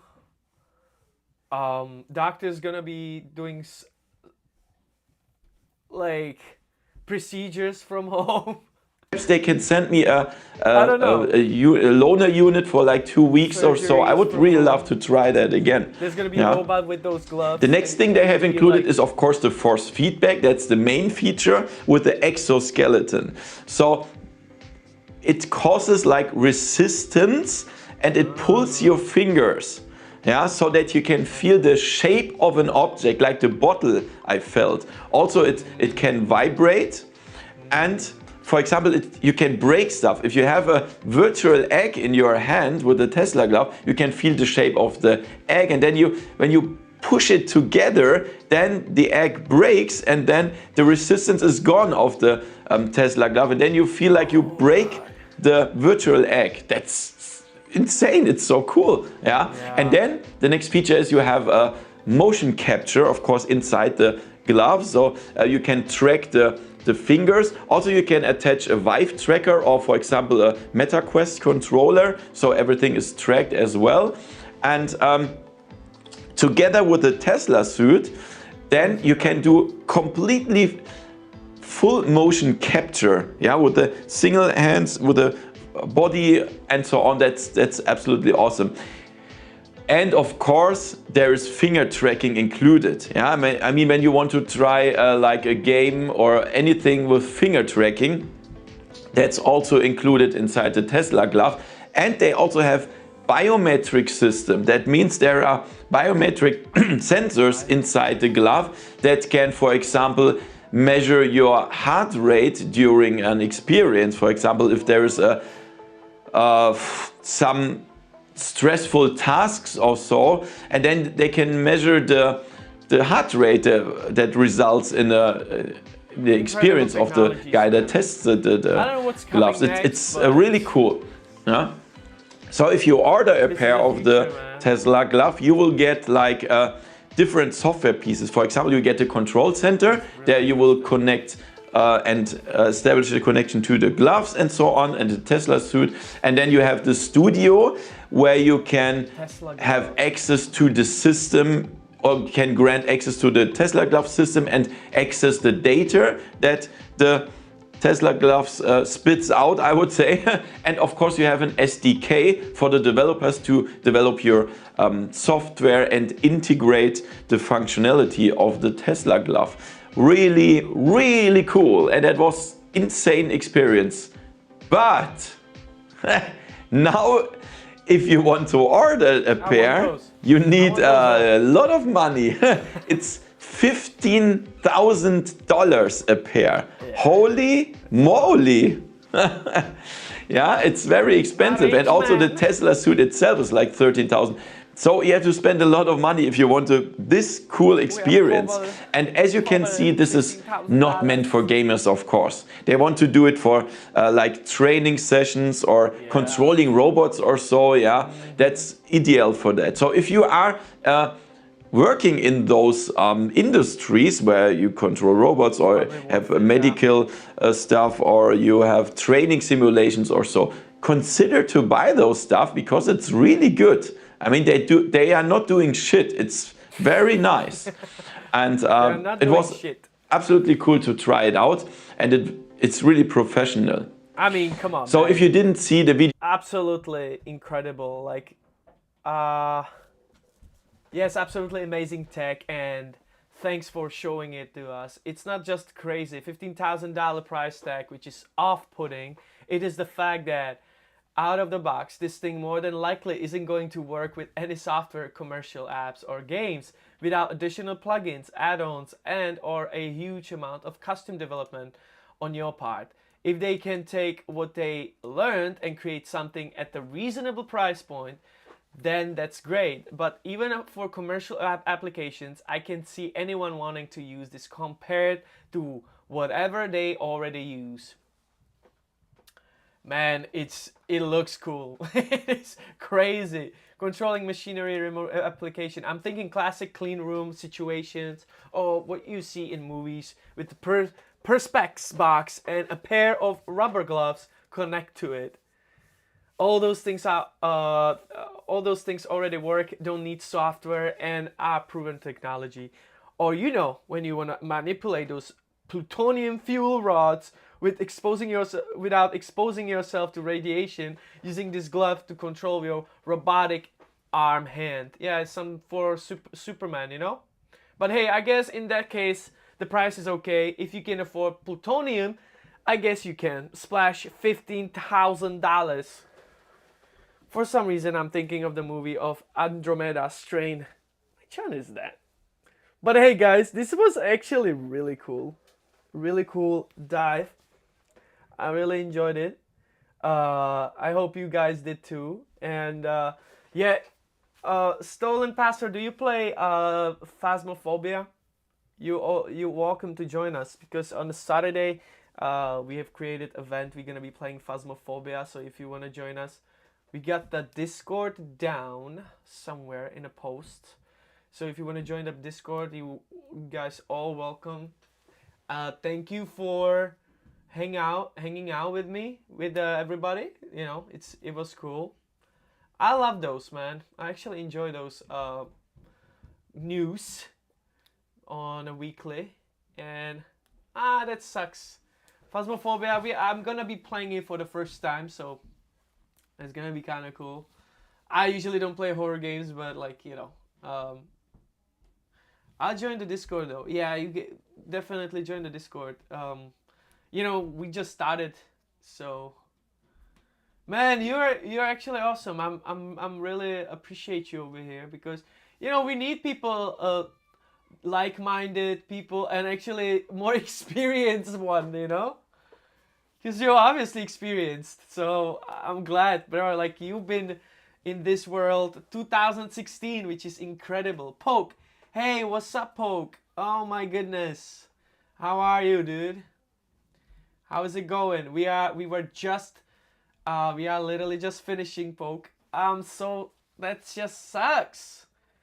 That just sucks, because this was pretty cool.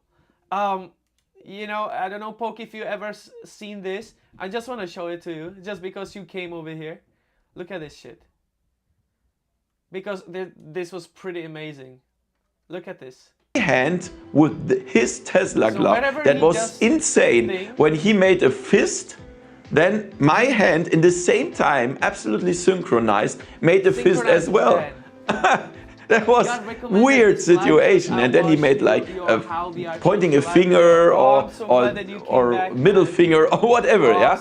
And he controlled my hand, and it felt so weird. So I don't know, as somebody controls me, yeah, and somebody really controlled me, and then we did it the other way around. So then I could. Hey guys, I'm really glad to you joining. Again, I was just saying, do you know, Poke, do you have anything that you would, do you know something, do you know anyone that go through some news? We can actually watch one more video, just because you came over. Because I'm pretty new at this, you know, so that's what I'm doing, like learning about this stuff. I love this stuff, man. And I love to go through this like that, because, you know, why not? Do you have any like, I was just going through some news on VR. We know couple games that are coming out. Are you PSVR user, or are you playing on Quest, or what you been doing when it comes to virtual reality? Yeah, this was actually really cool. When you talk over the video, I cannot hear you, by the way. Yeah, I'm pretty terrible. I'm not familiar of any VR focused guys. What? Wow. I mean, you seem, stolen password, you seem like the most experienced over here. Like from 2016, man, you've been using VR. But yeah, Steam VR, oh, that's where I'm heading. Steam VR, that's where I'm heading. I am so excited to have you tried like any, so you know Half-Life Helix, right? That's like my dream, man. That's my dream, to try that one. Because Helix? Okay, let's just see Half-Life Alex. Oh, Alex. I'm sorry.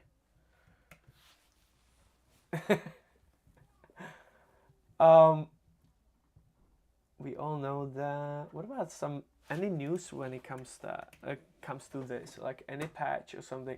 I'm excited to really try this game. I need this game so much. I'm gonna be honest, I hope I don't get attacked for this, but I didn't like it. Wow, really? Are you serious? Poke, for real? You didn't like it? What was it? What was that you didn't like about it? That's interesting. Because people say it's the best VR game ever made. What is your favorite VR game? You know, that's fine, because I always say to each their own. You know, there's nothing wrong with it. A Stolen Password says, I have Half-Life 1 and 2 VR on my computer. Dude, like, they actually did a VR version for Half-Life 1 and 2? For real? Are you joking? I mean, is it like a official version or is it some mod? That is interesting. There are a couple people. Half-Life Alyx is my favorite VR game. Like, why they say it's one of the best games ever? Oh, there's a new VR games and VR news MetaQuest. Oh, we didn't go through this, so let's just go. I think it's a mod. Yeah. It must be like a mod, right? Okay. Do you guys want to go through one more like a video over here? I mean, this looks pretty cool. New VR games and VR news. That's like for everybody. I think that's it's fan mod, okay, but they work really well and are free if you own the originals, which Half-Life is free now. So okay, so let's go through this one. Let's just see what's coming. And I need to get the YouTube premium when I'm doing this kind of shit. First up, let's go over some of the latest goings on in VR, AR, MR, or XR, whatever it's called right now, starting with Skydance's latest update for Behemoth. Which I just played, guys, on a Sunday. It's pretty good. It is actually, I liked it. I really enjoyed it. Do you guys try Behemoth? Features 700 fixes that appear to be more like quality of life improvements, such as improvements to the environments, pop-in, floating objects, sound issues, and improvements to physical interactions, such as grabbing and climbing. This follows on from the first major patch that improved the balance. That parry one, I figured like almost like in the end of the stream. Okay, so the Behemoth is, you basically played Demon Souls. You basically play Demon Souls in VR, but with you try to kill giants, which is like of the mini boss fights, which for me were far too easy when I did the review, so it's nice to see all this and much more is happening for this already excellent game. The promised Alien Rogue Incursion graphics update from Xavias for the MetaQuest version was pushed back this week to next week. The upcoming update... I just made a video yesterday. I published one video on Sunday about Behemoth when I was playing it, so you're welcome to go watch it, at least like a little bit, so you can kind of have an idea. But it's basically it's pretty epic game. Yeah, I really loved it. If you into RPGs like Skyrim, it's like a Skyrim, right? Stolen Password, what would you say? I haven't tried it yet, but it looks really well made. It's really good, guys. Like, and they just put like 700 fixes on it. I've released a video on it, so if you guys are interested, you can just watch it. Again, I played it. I'm not like expert or anything. I was just talking about it, how I liked it, but it was really good experience. I've totally forgot that I'm in a room. That's how good I was. You know, I was streaming it on a Saturday, and then I edited the video on Sunday. So it was pretty good. I really liked it. First time I edit video on that type of content when I'm actually talking about the game specifically or the experience specifically. So yeah. Will improve atmosphere with lots of numerous fixes and adjustments. It will also feature tighter visuals by addressing minor visual bugs such as texture pop-in, adjustments to the fog colour and intensity, and the most important one being the performance. Now, good news is right now, regardless of whatever platform you play this game on, it's a much better experience due to the xenomorph encounters being much more natural, adding some very welcome anxiety to the game. Yesterday was the PSVR 2's second birthday, but it seems Sony has unfortunately... What's up with that, guys? 2 years and nobody said nothing.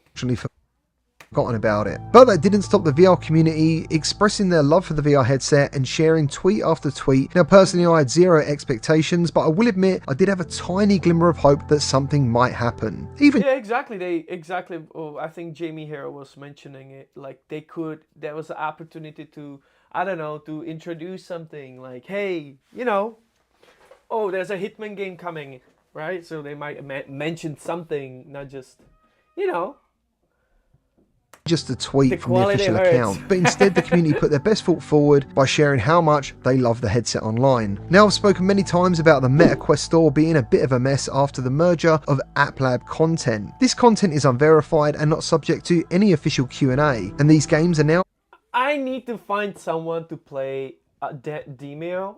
I want to learn the game, play Demeo, like for real. I want to have someone, I might do an event. Again, I want to guys invite you to our Discord. It's very fresh Discord. I started this channel a month ago and I'm like, okay, let me just get the Discord. And you know, we do events. So on this Saturday, we're going to be doing Phasmophobia. So everybody's welcome to join, and just like we're going to be playing Phasmophobia. I never played a game, so it's going to be for me like another first experience. But also I want to actually then probably create this event on this game, like a Demeo, which is like a turn-based game that I really haven't played much too. But those like Saturdays will be, like I do every Saturday. We do every Saturday like a live stream in VR. So they will be kind of cool if we can add those games and just like play together, you know? Being mixed in with higher quality and paid for titles, making it difficult for individuals to get served. You will be able to find Discord on the post, on a YouTube post. So you can join exactly what they are looking for and is best for them. Instead, users are being hit by the most popular apps, which tend to be free or low-cost kid games, messing up the store algorithm for anyone who is not a kid and may actually have some money to spend. The store algorithm doesn't appear to be catered for you or me, unlike something like your YouTube feed or Netflix. It's catered to the masses, and since kids are the largest demographic on the Quest, it's also becoming a big problem for developers. They are losing money due to losing store visibility, and we now... Exactly. The Metro was talking about it. I don't know if you guys played the Metro Awakening, but unfortunately, like,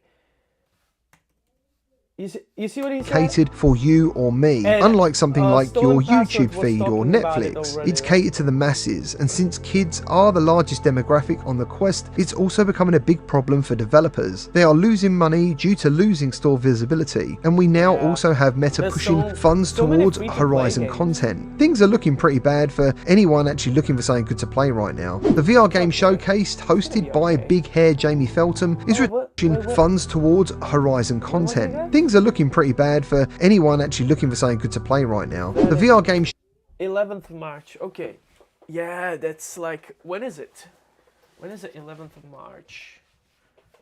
Showcased, hosted by big hair Jamie Feltham, is returning on March the 11th, and I'll be recording it and doing a reaction video as per usual, but this one actually looks like it could be the best one yet. We have new trailers and info coming from Hitman World of Assassinations, Flex VR Studios making an appearance with RoboQuest and Aeon of Ruin VR, Combat Waffle's upcoming DayZ style shooter will also be making an appearance, along with Patient 8 Games Memoriam, which is looking to bring Dead Space into virtual reality, and I have featured this game before and I'm very excited to find out more about it. I also expect there is much more to be shown during the show, so make sure you keep your eyes open on the 11th of March. Orion Drift has an early access opportunity coming this Tuesday. This game is being developed by another Axiom who made the famous Gorilla Tag, and the studio is also made up of some of the folks who loved VR from Ready at Dawn and Lone Echo. And Orion Drift looks to be a real mix of Gorilla Tag and Lone Echo, so I'll be diving in to see what it's all about for an upcoming video this week. And now on to some new VR games, starting with Five Nights at Freddy's Secret of the Mimic, which was confirmed as coming to PSVR 2, but the PSVR 2 part of the announcement was then removed, with PSVR 2 support also being removed from the PlayStation Store page. Now this is very strange considering the game was already seen being played in VR at PAX East in 2024, and the developers Stillwall Studios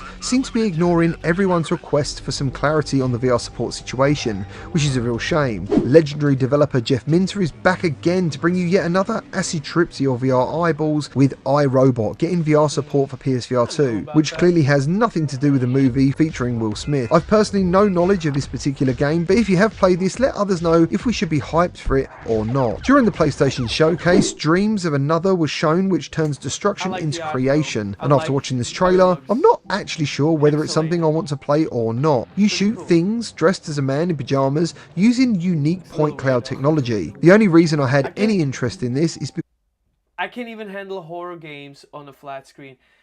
Hey, Poke, I'm a literally the same way. I cannot do that either. It just, I can't. That's why I really like, that's why when I played the Metro Awakening, there was such a like, I pushed my limits.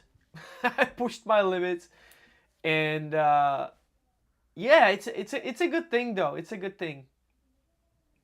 I would definitely recommend it, even though you're not into it. It's I'm not into it too. I always say I like myself too much, or like I think you have to be a little psychotic to like trying to scare yourself, like putting yourself into those kind of situations. Because of who is making it, and that's developers Pixel Junk, who have made some of the most addictive games I've ever played, including Pixel Junk Monsters. So I'll be keeping an eye out for this one as it develops through 2025. Smash Drums has now been announced as coming to PSVR 2 later this year with PSVR Pro support, meaning it will soon be available for all VR platforms.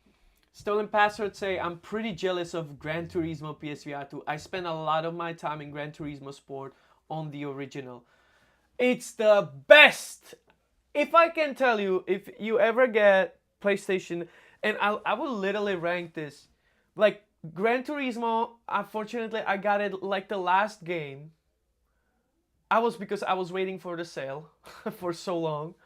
And I am just, it's like literally the best game I ever played when it comes to PlayStation VR or like a virtual reality.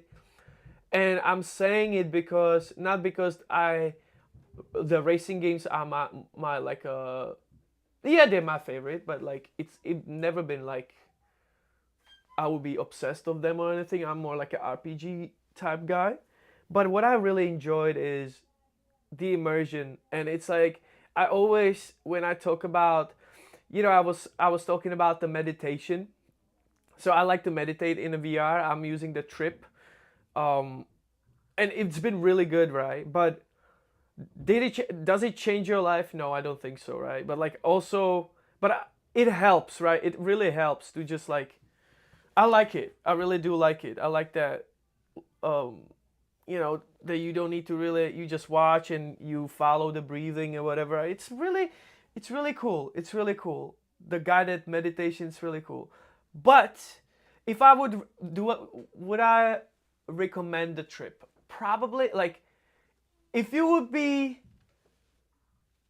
I would rather tell you to buy Gran Turismo than get the Trip. Because in Gran Turismo, you can literally be immersed the same way as in a Trip. That's what I try to tell you. Like, that's how good Gran Turismo is. You literally meditate in the game. It's insane. I love it. Which is pretty cool. Pinball Effects is coming back to VR, but only on MetaQuest, which is a bit strange, but I think it's due to the focus on mixed reality features. There was a point in time where somebody said, somebody said this before on stream, but actually he was the first one. I'm losing my mind. It will have 3 tables by default for $10, with extra DLC licensed tables based on Star Trek The Next Generation, Indiana Jones, Battlestar Galactica, Knight Rider, The Twilight Zone, Addams Family. I was just saying, guys, what does this remind you? Whoever had a Windows, man, I'm getting old too, but I remember this on Windows XP, I think 98 on Millenniums. Dude, like, you had the 3 or 4 games. You had a miners. You can find the mines, right? Minesweeper, Solitaire, and this shit. Do you guys remember this, or am I bugging?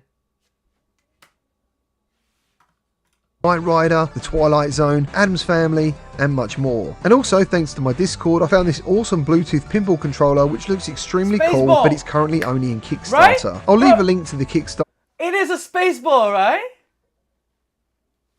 No fucking are way. in this video description, but obviously be careful. Ghost of the Board developers Combat Waffle are dropping Silent North in early access this month. It's a PvE PvP first-person shooter where you have to brave the harsh winter environment and survive hordes of undead, along with fighting other survivors to get supplies and resources. Overall, this sounds pretty cool, and I'm looking forward to checking it out. And to finish today's video, there's a new cel-shaded hoverbike shooter called Retronica in early access, and it's available right now on MetaQuest. It actually looks pretty cool with lots of customization and weapons available, and it's also coming to PC VR at a later date. Well, that's all I've got for you today. If you enjoyed the video, please leave a like and subscribe for more VR content, and I'll see you on the next one.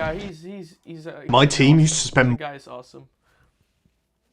What the comment says. Thanks for the forecast. I need some advice. My OKX wallet holds some USDT. Oh, why you... What? Isn't this crypto? Okay. Still waiting for AC Nexus discount to get it. Alright. Sony really messed it up with the PSVR 2 anniversary. Hey Gamertag, do you know if you can use Rock Band drums with Smash drums? I'm back. I was just getting my food. Oh yeah. Get your food. Let's go. That's good. Chill, chill. What are you eating, man? Can't freaking wait for Aces of Thunder. Yeah, guys, how are you hyped about the Aces of Thunder? Because the game's gonna be really, I think it's gonna be really cool. But before I'm gonna get the game, I wanna get the joystick or the gamepad for it. I wanna try it. Finally, pinball, the Star Wars and other pinball. Spaceball on Windows, right? We got this Spaceball on Windows over here. Nice update. I wonder what happened to GT. What do you mean? Guys, what the fuck is this card? Okay. That was interesting. In the end, it may actually be good for the Quest store to go this way. It will drive premium games back on PC VR and console VR, which will tend to revitalize those platforms which are much better suited to that kind of gaming. Yeah, I want to wait until I have proper joystick, right? And what about the speaking of joysticks, what about the what do you call it? The gun stocks? Have you guys ever used the gun stock? Because I was considering to get one for Pavlov. And do you have any recommendations? Because I have no idea which way I should go. But I love Pavlov, and they said the immersion is like when you start playing with gun stock, it's even better. But honestly, without the gun stock, I really do enjoy Pavlov. Anyway, the FNAF will not launch with a VR mode. It will come at a later date. That's probably why they removed it, to use the release date without NA. But I was also expecting just a little bit at the birthday of PSVR. Looking at the last VR showcase, my hopes are that this one will be amazing too. Stolen Password Poke said, okay, Stolen Password, I haven't tried the gun stock yet, but I hear people say it helps them. Speaking of which, gun stocks, let's just check some. Okay, so let's just do the best gun stocks and joysticks for VR, or like accessories, right? Oh, you know what, guys? Do you know?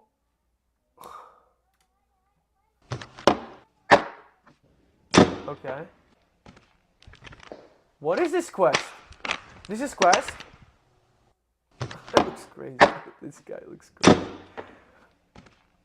Look, you're probably gonna guys like this. I did actually want to watch this guy. Jamie is insane, and he was showcasing this thing. One Piece Bounty Rush. I haven't tried the gun stuff yet. Look at this. Kind of.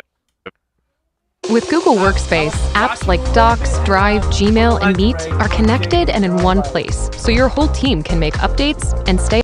Okay, hello everybody and welcome back, where today we're using this, which if you see in our little face cam, or more like body cam, is a accessory for the PSVR 2 that is basically a HOTAS, which I'm really excited to use that I've never used before. This is by ProTube, and we looked at their golf accessory a little while ago, and this is essentially a HOTAS that you can use for any flight game, and we're going to be kind of walking through and setting it up today because I've never used this before. I'm not really sure how well it works. If it does work very well, I hope it does. But essentially you just attach it into the little holder here, and it has some adhesive on the bottom which apparently can stick and re-stick and unstick, and some straps if you want to strap it onto, say, an armchair or something like that. It uses the same ProTube attachment system as the rest of them, so you just kind of like... Okay. I'm gonna turn that down. Okay, just let me know how much. Screen capture. We are going to try now. Fit it into the docking bit, and then it magnetically attaches, I believe, so you can kind of just like rip it off if you want to. So yeah, it attaches magnetically, so you can just kind of take it off like that, reattach it when you want to. It's a little bit more difficult to get it off than the other ones because it's got kind of like this a little better? A soft bottom where it twists. That's why I have you here, guys, because I'm very new at this. It's not like a ball joint. It's more of like a. Is it better? Like a spongy, foamy bit at the bottom that kind of twists. Even more? So we're gonna see how well that works today. And first things first is to hop into No Man's Sky and give it a go. What about now? So we're gonna head into my custom save, which is essentially my little creative exploration save. Awesome. And basically see how this works, because I'm assuming I'm gonna have to kind of like line this up as well as I can. Thank you for that, because I never know. I never know. And then hopefully we'll be able to fly my ship in a more immersive way, which is really, really exciting. Before we get into this, only 25% of you are subscribed. We're trying to get to 20,000 subs. Please feel free to do so. Okay, Pope, and thank you to our patrons and YouTube members who are on screen. It was good before. Right now, because without them, this would not be possible. Right. Let's jump in and see how this works. This is much better? At the moment, I am in the middle of the ocean, which currently does still do epilepsy when you try and go in there. Yeah, it's just okay. Just tell me, okay? I just put it really down like that. There we go. Okay. What do you say now? More ships go by. Whoa. Just turn the YouTube volume max up. OBS is good. Okay. So. The water now. So like this. So we're gonna reset. And all I need to do is kind of set it up here, because if I grab it on when I'm anywhere near, I can kind of twist it like that. Okay, let's give it a go. I wish I had kind of like a more adjustable desk or chair here, because I really don't. So we need to be about here. So let's do that. Okay, I go back to OBS. Okay, I just put it on a green, okay? So OBS should see... There we go, now we're down. So now I can grab on, and there we go. That's sick. Right, let's ignition start. And let's, okay, Poke, what do you say now? Wow, okay, yeah, that actually is really good. I'm sorry for this setting. That's so much better. Is this so much better or what? I don't know how easy that's going to be able to get off. Hopefully it'll be easy to get off. But apparently if you wash it with water, the adhesive is pretty good at like sticking over long periods of time and then being able to be taken off and put on different surfaces. But ideally, you'd be able to just stick it down where you want to keep it, and then keep it there. How cool is that, dude? And not have to really move it again. You guys played it feels No Man's Sky? Really, really good. I'm not gonna lie, I was a bit worried that it would feel a little stiff and kind of not like a proper HOTAS, if that makes sense. But it does just kind of stick in, and yeah, that's fantastic. Imagine. Right, let's take it up. Imagine. That's so damn cool. Play airplanes or whatever. Yeah, this must be really cool. That adds such a different feeling to flying. You know, I've flown for tens or hundreds of hours in this game with just, you know, the PSVR 2 controller kind of floating there with nothing to support it. That's awesome. And now, yeah, I do have the game. Like I never had really time to dive into this properly move. That's so cool. Definitely want to go. There we go. Right, there we go. So if I want to reply to this message, I'll just take it off. There we go.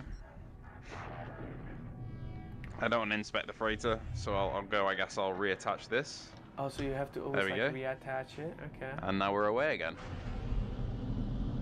That's fantastic. I've definitely found like magnetized accessories like this ProTube pretty much the best there is. at least out of what I've kind of seen with VR and PSVR 2. And I just didn't really know this thing existed until somebody in my comments pointed out, and then ProTube got in touch themselves. Look at that. Because it is such an ingenious little system. I really love it. And I'm assuming it'll also work for like the Nautilus and stuff like that, because that also has a joystick control. I never actually flied in No Man's Looking to scale Sky. customer service without scaling headcount? It looks nice. Imagine now Feels pretty to use durable it. at the bottom here as well. Doesn't You know, feel... you don't need to use it only in this one. You can use it on a upcoming game, Ace of the playing game. You know, it'll be like really it's gonna. fucking I can really nice. mess it up going like that. Doesn't really feel like it's gonna snap or anything like that. It feels like a pretty durable piece of material. But this is genuinely really cool. Like I'm surprised I've never seen this before. But this is called the ProTAS essentially. There'll be a link to it below, so go and take a look if you'd like to. 100%. We're gonna check that out. Now I do get a little scared with taking it off. Oh, how is it attached? So let me take it though? off. There we go. For him, it was And like now very my hands easy are back. to Tracking place still it seems good, in and always then does with snap this it sort of out. thing. And let's go build a Nautilus. Those gun stocks Let's see if usually I can are kind around of like grab hundreds onto of it dollars. and then I bet this one's gonna be like $100. keep completely straight. There we go. 150? What do you guys think? How much for this one?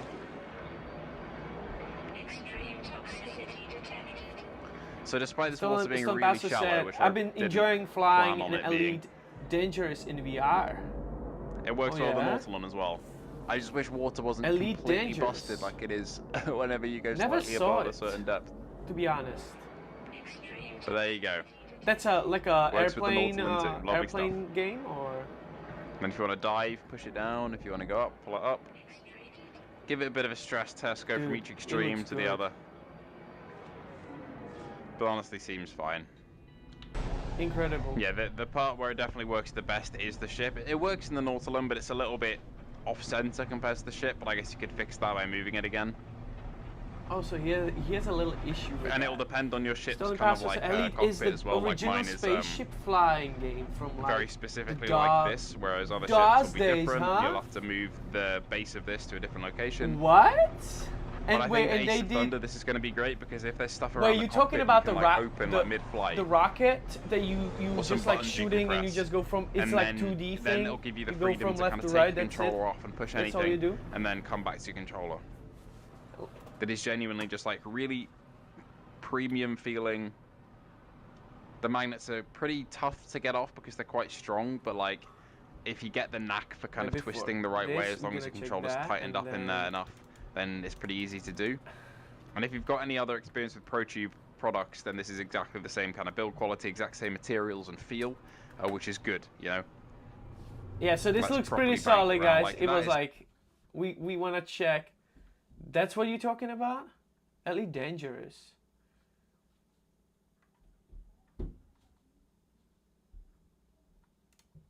Alright, I'm just flying whatever, so. You say from the DOS? Oh my gosh. What I was expecting.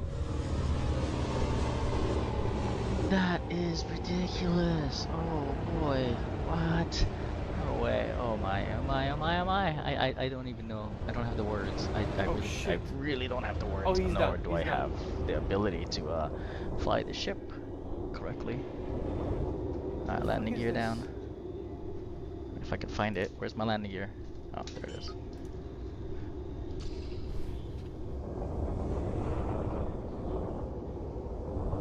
Landing gear deployed. Dangerous is the modern version. No Man's Sky is very heavily based on it. What? Oh my god. Wow. It's like a flight simulator but space. Oh, that is insane. It looks actually crazy.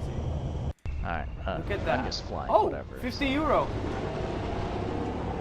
Okay, I thought it's gonna be worse. Oh my gosh. Joystick Pro Task. Okay, that's a 50 euro. Okay, that's. That they do, is ridiculous. Eco Oh 4 boy. and- What?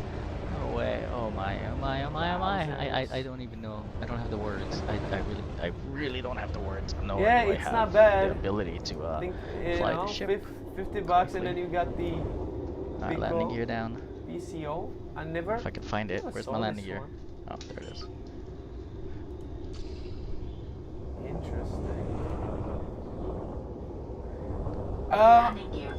Where I'm living, I'm from Czech Republic, but I am living in New York right now. You know? This is Euro. Oh, they have a USD, dude. Okay, they have a USD.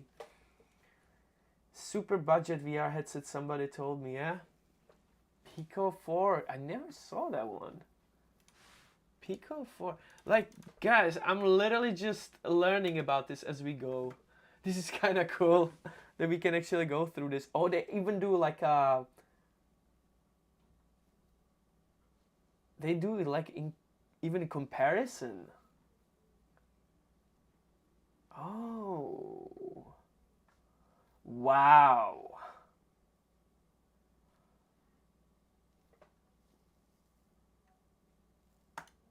North America?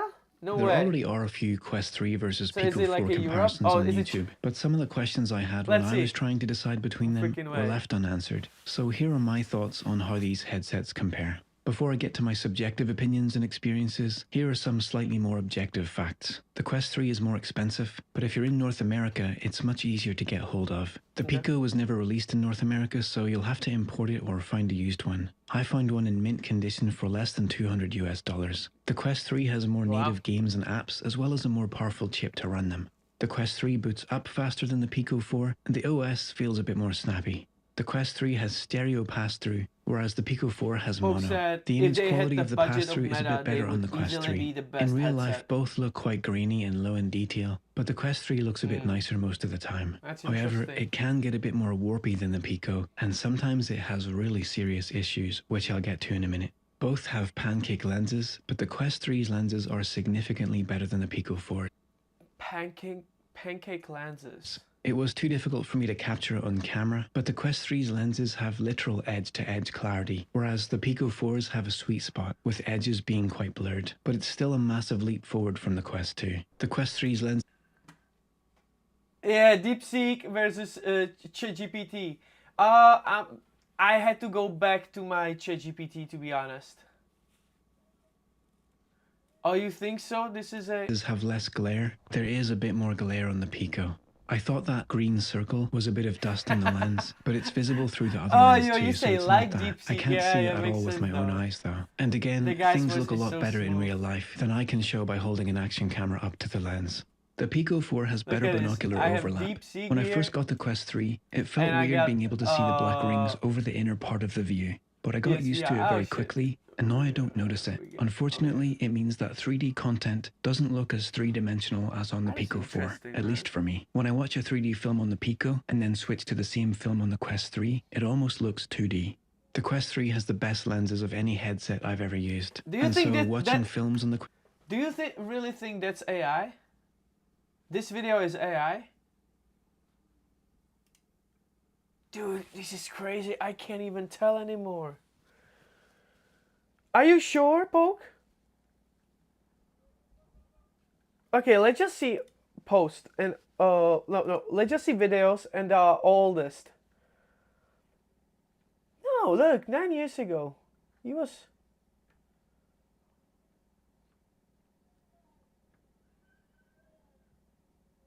You think the voice is the voice was the AI? Look at him, 4 years ago. Last year, some creative people at Bose came up with the idea of putting Bluetooth speakers into a pair of sunglasses. I believe that there are two large audio drivers and... Wait. Was the 4 years ago AI there? Let's just see oldest. 9 years ago.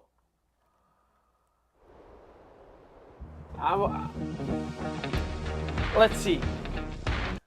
The Seat Compact is a smartphone accessory that will convert your phone. I kind of thought, like, because you said it, I was like, damn, is this actually AI? Because I wouldn't I wouldn't tell anymore, dude. Like, it is crazy. The technology over the couple years, you can't tell. Like, you can't tell anymore. I mean, come on. It is insane. AI.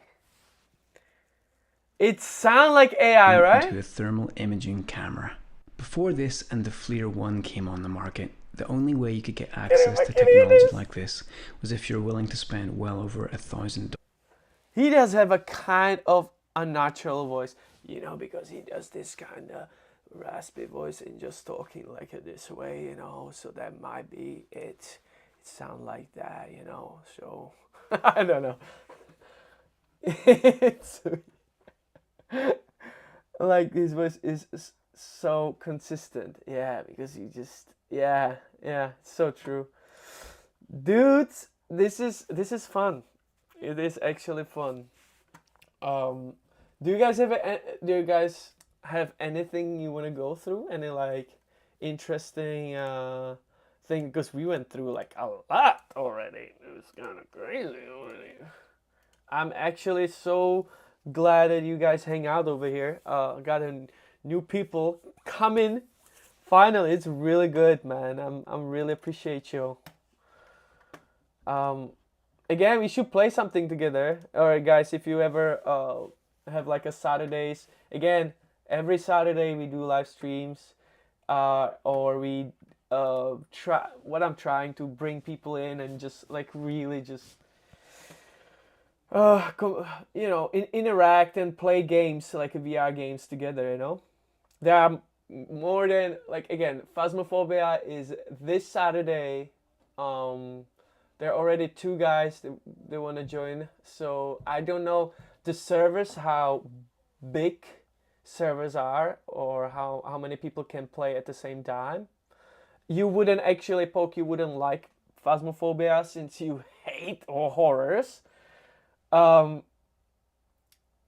so that would be it that Saturday. But if you're into like turn-based games, I'm actually now, because I was thinking about it already. I'm like, Demeo would be cool. That's a good game that I never really played, and I would love to learn it. That would be really nice. And you know, it's not as physically demanding, because for example the Behemoth was like, dude, my arms are still sore from the Behemoth. It's crazy. It is actually crazy. I'm still sore from Saturday. Yeah, 1 sub away. Exactly, 1 sub away, Poke. Yeah, you know what? I'm like, this week that's the goal. Get the 1 sub. Get the 100. Hey, it's been a month. It was a great journey. I'm so grateful for this. I'm so glad that I started. It's incredible. Like, it's a great run. I'm really enjoying doing this. And as I'm doing this, it's like I'm like to experiment. And this is one of those forms that I actually enjoy. Just go through the news and just check what's going on. You know, I really do enjoy this. So, no! No! Guys, does he play Red Dead Redemption in VR?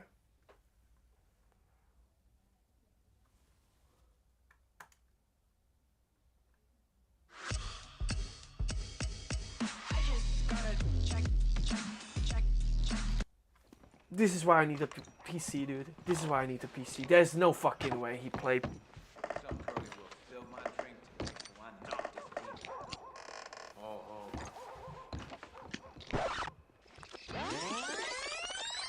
Does anybody really play those mods, and how is it really? Can you actually run this on the computer?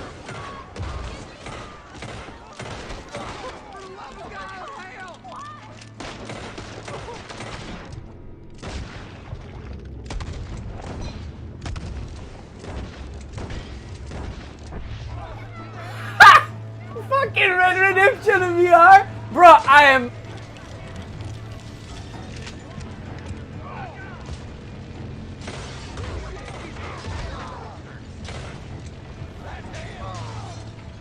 One of the most annoying things about content creation, for me anyway, is the fact that occasionally I will go back and re-watch my old videos. Now that in and of itself is not a bad thing. I actually believe that all content creators should watch their own videos. I think it's the only way that you can personally... What's stopping me? Since I'm very new, since I'm very new, I don't have a PC. I have a Mac. That's what's stopping me. But look what I got. I got this. Already I got this. I need a monitor, and I'm gonna be putting, this is my project, this up until probably this summer, I'm gonna try put together a computer, like a gaming PC. Yes. So yeah, I have only PlayStation. And yeah, so this is like a new project. I want to get into PC VR and start actually doing this kind of shit, man. Can you see that? Bro, when I see stuff like this, I'm just excited. Like, it really, that just blows my mind. Why would ever want to travel? I just put the VR headset on and play fucking Red Dead Redemption. Look at that. You want to hike? Just don't, man. Don't. How cool is figure this, out man? How to improve. What things are you doing that aren't quite working? Where is there room for improvement? Etc, etc. So watching my old videos isn't a bad thing. But it does lead to something really annoying. Folk, what do you mean, who Occasionally stole your I will password? What do you mean by rewatch an that? old video and think, I hate how that looks. Nobody stole my I'm password. confident I can record something better. And Red Dead Redemption 2 in VR is the ultimate example of that. I've done several videos of That this is game in VR, incredible. and I don't think any of them look that great. Or at least they don't look as good as I think they could do. So I'm going to try to rectify that today. Now, this is an infamously difficult game to record in VR. It has been since the day the VR mod was made available. Am I going to fall down this hill? What do you mean? Well, his okay. name is stolen. It's all right. We're not going to fall down the hill. Now, Red Dead Redemption 2 is a tough game to run on a lot of PCs anyway. And if you want to run it on Ultra, which I'm doing right now, his name you is kind stolen. of want to have a pretty top-end stolen PC. password. Oh, I'm if sorry. You throw a VR mod on top of that, you're kind of I'm so sorry, I just trouble. didn't get it. Now, Yeah, I know yeah, that okay. capturing Yeah. VR games to share Stolen them password, online yes. for a flat screen audience is really I'm sorry. and I've got quite I was like, good at it over what the years, happened? What and I think happened? I've learned to use Yeah, I got it. I got you. stabilizing Stolen techniques and password. applications better as the years have gone on. So hopefully today, finally, I can capture something that shows you just how good this game does look in VR. Now, I will say, it isn't perfect, because this VR mod, much like the one for Grand Theft Auto 5, never grew to the absolute height of its potential. This was shut down by Rockstar not long after being created by Luke Ross. So it isn't the most polished VR mod you've ever seen.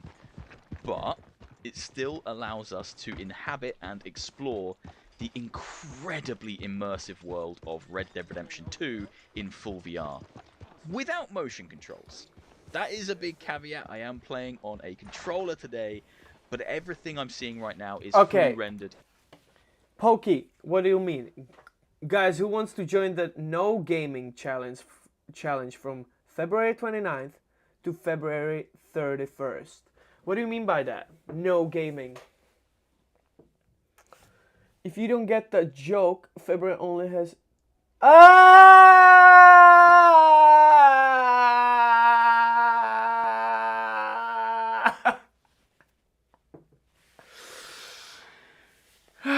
God, I didn't get it again, man. I did not get it again. Alright. In gorgeous 3D with the right depth, the Anyhow. right scale. Guys. And it's quite mind-blowing. It's one of my favorite VR experiences. But as I say, I don't think I've ever made a video that is good enough. I don't think any of the videos I've made have showcased just how good this game looks in VR. Incredible. They're either too shaky, It's or the unbelievable. resolution isn't high enough, the It quality isn't there. Get out of my way, boy. There's issues with all of the videos I've made. PC VR is the like quite hard on myself. PC VR is the real future. I cannot wait for once I'm gonna get this together. And you know, I'm a big KCD guy, Kingdom Come Deliverance. So that probably it's gonna have its mode, does it? So that will be actually crazy to play KCD in VR because I can go back to my country basically. Poke said PC is gonna go boom playing that. I mean, you probably need like a better graphics, right, for this one. Stolen Password said About already has a VR mode. Wait, does it have a VR mode for KCD too? By the way, my country, you know, KCD 2, Czech Republic. By the way, I'm just like too proud now. I'm too proud now when I hear it like, damn, this is like a... Are you talking of a Stolen Password? Are you talking about they actually already have for KCD 2? The mod? No fucking way.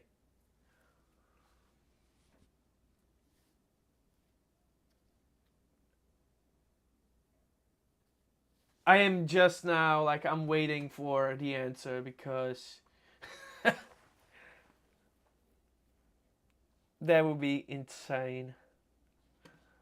Look at this. Yes, you probably need better graphics. Can I run it on RTX 4060, which is already like a bomb, right? Like...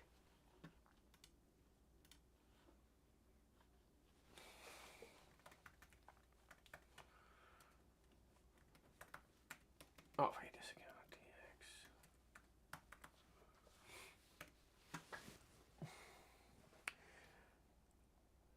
RTX. Not KCD2, it's using CryEngine, I think. Okay. Hey! One more until 1 subs. Hopefully. Hopefully. That's right. Hey, Reese. So look. Okay, I thought like, okay, 4060. Have you tried Perplexity? No, never actually. Never tried Perplexity. That's the Google one? No, I don't know. I have no idea. I've been using ChatGPT for a long time. Then I canceled, like I've been subscribing it for a year and then I stopped it because I saw DeepSeek. But then I realized that the DeepSeek unfortunately didn't have the, you know, if you type it for too long, it's not, okay, Amazon. If you type for too long, it's not giving you, you just cannot use it that often. RTX 4060, ooh, ooh, ooh, and that's not even like a newest model, right? It's like they already doing 50s. But this is like, it's not even like 8 gigabyte GDDR6, 8 gigabyte. I thought it would have like, oh, so you got, I have the 4060 Ti. What do you say? How happy are you? Because fucking $500 for graphic, man, like, shit. That's the thing, right? What I think. Who cares what I think? I don't think nothing because I feel like I'm behind, man. I'm behind. Wait, let's see the RTX 4060 Ti.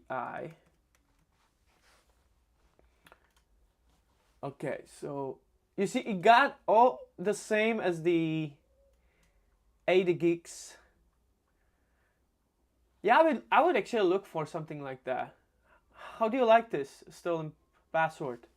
I'm very happy with it, but honestly, I do think a 4070 would be better choice. Really. Why is that? Okay, where's 47? Oh! Bro, it's you talking about 300 versus, am I crazy? It's superb. It's superb.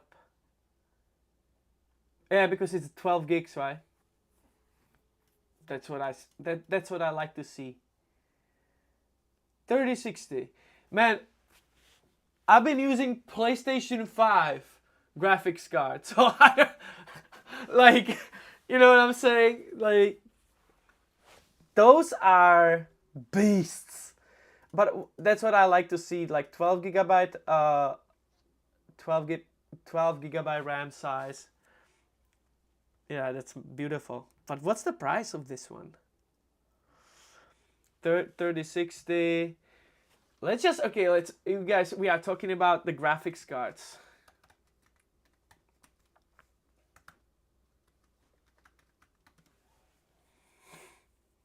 What we got? Give me NVIDIA RTX 50 series launch day.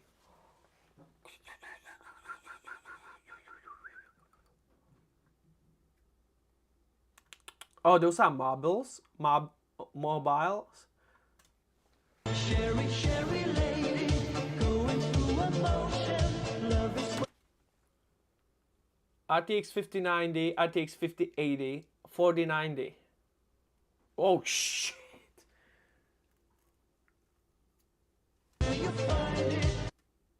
Bro, was this Alan Wake? Was this actually Alan Wake? Holy shit, 174. How fucking 5090, bro. Red Redemption, 193 versus 99 FPS. I mean, 99 FPS on Red Redemption, it's incredible. That is insane.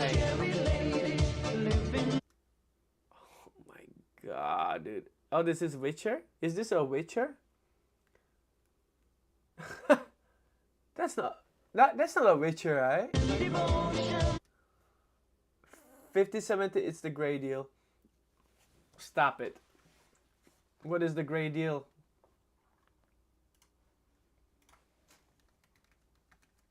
Okay, let me just see this then.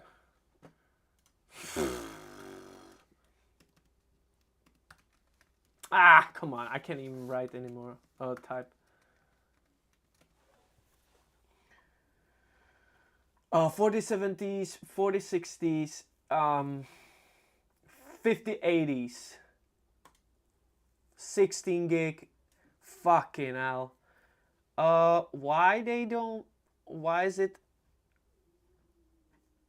Torx fan, 5 Torx fan offers higher airflow and air pressure thanks to the updated fan design combined with the external ring in groups of 3. The 22-degree inclined fan blades produce 23% more airflow than Axel's fans. Okay, they don't be selling it yet. Okay, so this is just some fake, or it's just pre-orders or whatever. I mean, look at that, man. Yeah. You guys have any like experience with putting a computer together, or any like websites that you would, when you would put together like a rig? They are selling them on Newegg. Yeah. So I heard that Newegg, right?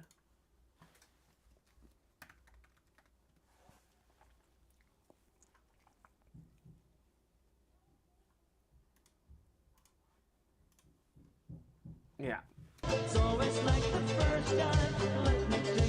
Hogwarts Legacy, dude. Like.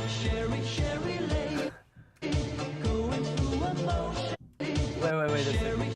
So this is Cyberpunk on RTX 154 FPS. Woo! That is insane. Give me links.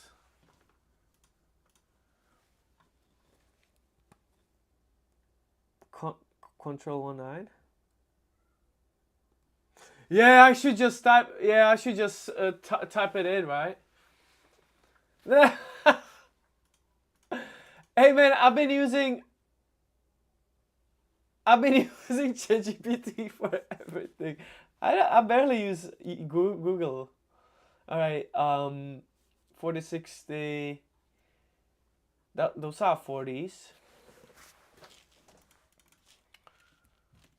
You see, ChatGPT, it's not as 50s. Okay, 50 70s.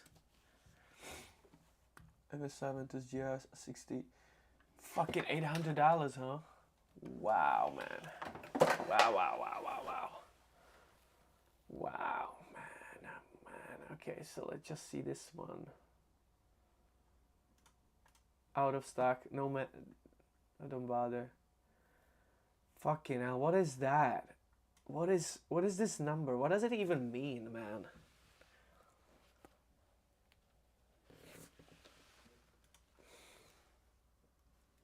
Yeah, we got it over here, right? 5070, man. Do you even know? Take the essential. Ventus focuses on essential to tackle any challenge. Its efficient thermal solution is encased in a resilient enclosure with a neutral aesthetic. Okay, in the NVIDIA Blackwell architecture. My first graphic card was the GTX 460 for Metro 2033 in 2010. Damn. You see, that's... No, I said 46. This is not 4060, 460. 2010, man. Oh, those are the good old days, man. Oh, 2010. You know what? That's where we were playing a lot of World of Warcraft. I've been a big WoW guy in Dota. Jeez. 2010? Yeah, that was basically me. StarCraft. WoW, Stronghold, Crusader. You know, all the strategies. Oh god, I miss it. MSI Ventus. But then my friend, I think he had like a better computer and he would be playing like a Max Payne, GTA 4. Is it that year? 2010? I'm talking about like a GTA 4 in Russia. It was like it was badly optimized version. What I remember.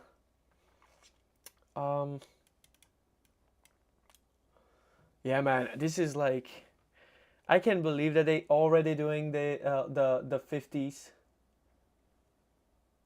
I mean, guys, yeah, a 3050. Look at that. Look at that beauty. 8 gigs. Cute. See, it's cute. 8 gigs. I think it's this probably runs really well. If you would still compare it to those mobile graphic cards, right? They're like very different from laptop graphics. Even though like you would have a laptop graphics 4060, this would probably still beat it. I believe. I don't know. What do you guys think? Something like RTX 3050, would it beat a 4060 from a laptop? I think it would. This one is the M1. I don't know how much was it that time. It was a new 4 years ago. Is it 4 years ago already? At least. It was 3 years ago. The M1 chip. Now you can get it like for what? $300? $500 maybe? I don't know. But that time was like two grand, I think.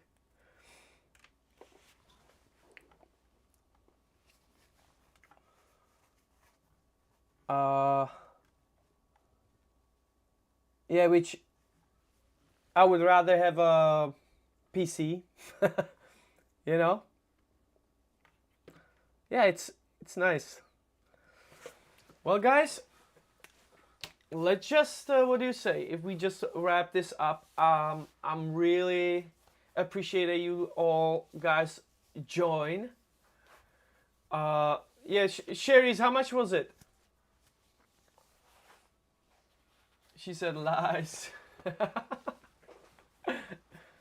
Yeah, so this Sherry, she can tell you how much was it. Was it 2,000?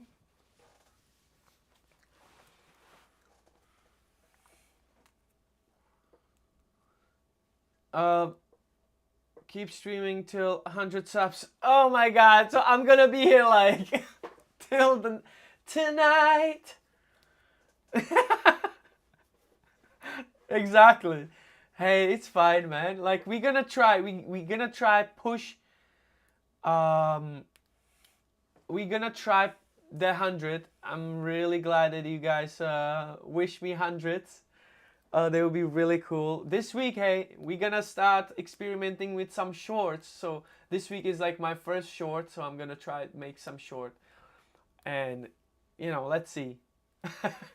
But guys, I really appreciate you all. Poke, Stolen Password, we got a lot of people come in. The Rice is right. Thank you for hanging out with me over here. It was pretty fun. We just went over a lot of things. It was real fun. And, you know, we are trying to do this every week. You know, whenever, like weekly news. And then we do Saturdays live streams. Again, call to action. Please join the Discord so we can keep in touch over there. We do those events on the Saturdays. So it would be really cool if you guys join. And thank you, man. Thank you, all of you. Thank you. Poke said, hey, if you need help with them, do not contact me because I have no idea about that. All right, man. Hey, but thank you guys again for hanging out. And thank you. It was awesome. It was awesome, guys. All right. You too, man. You too, guys. Thank you very much.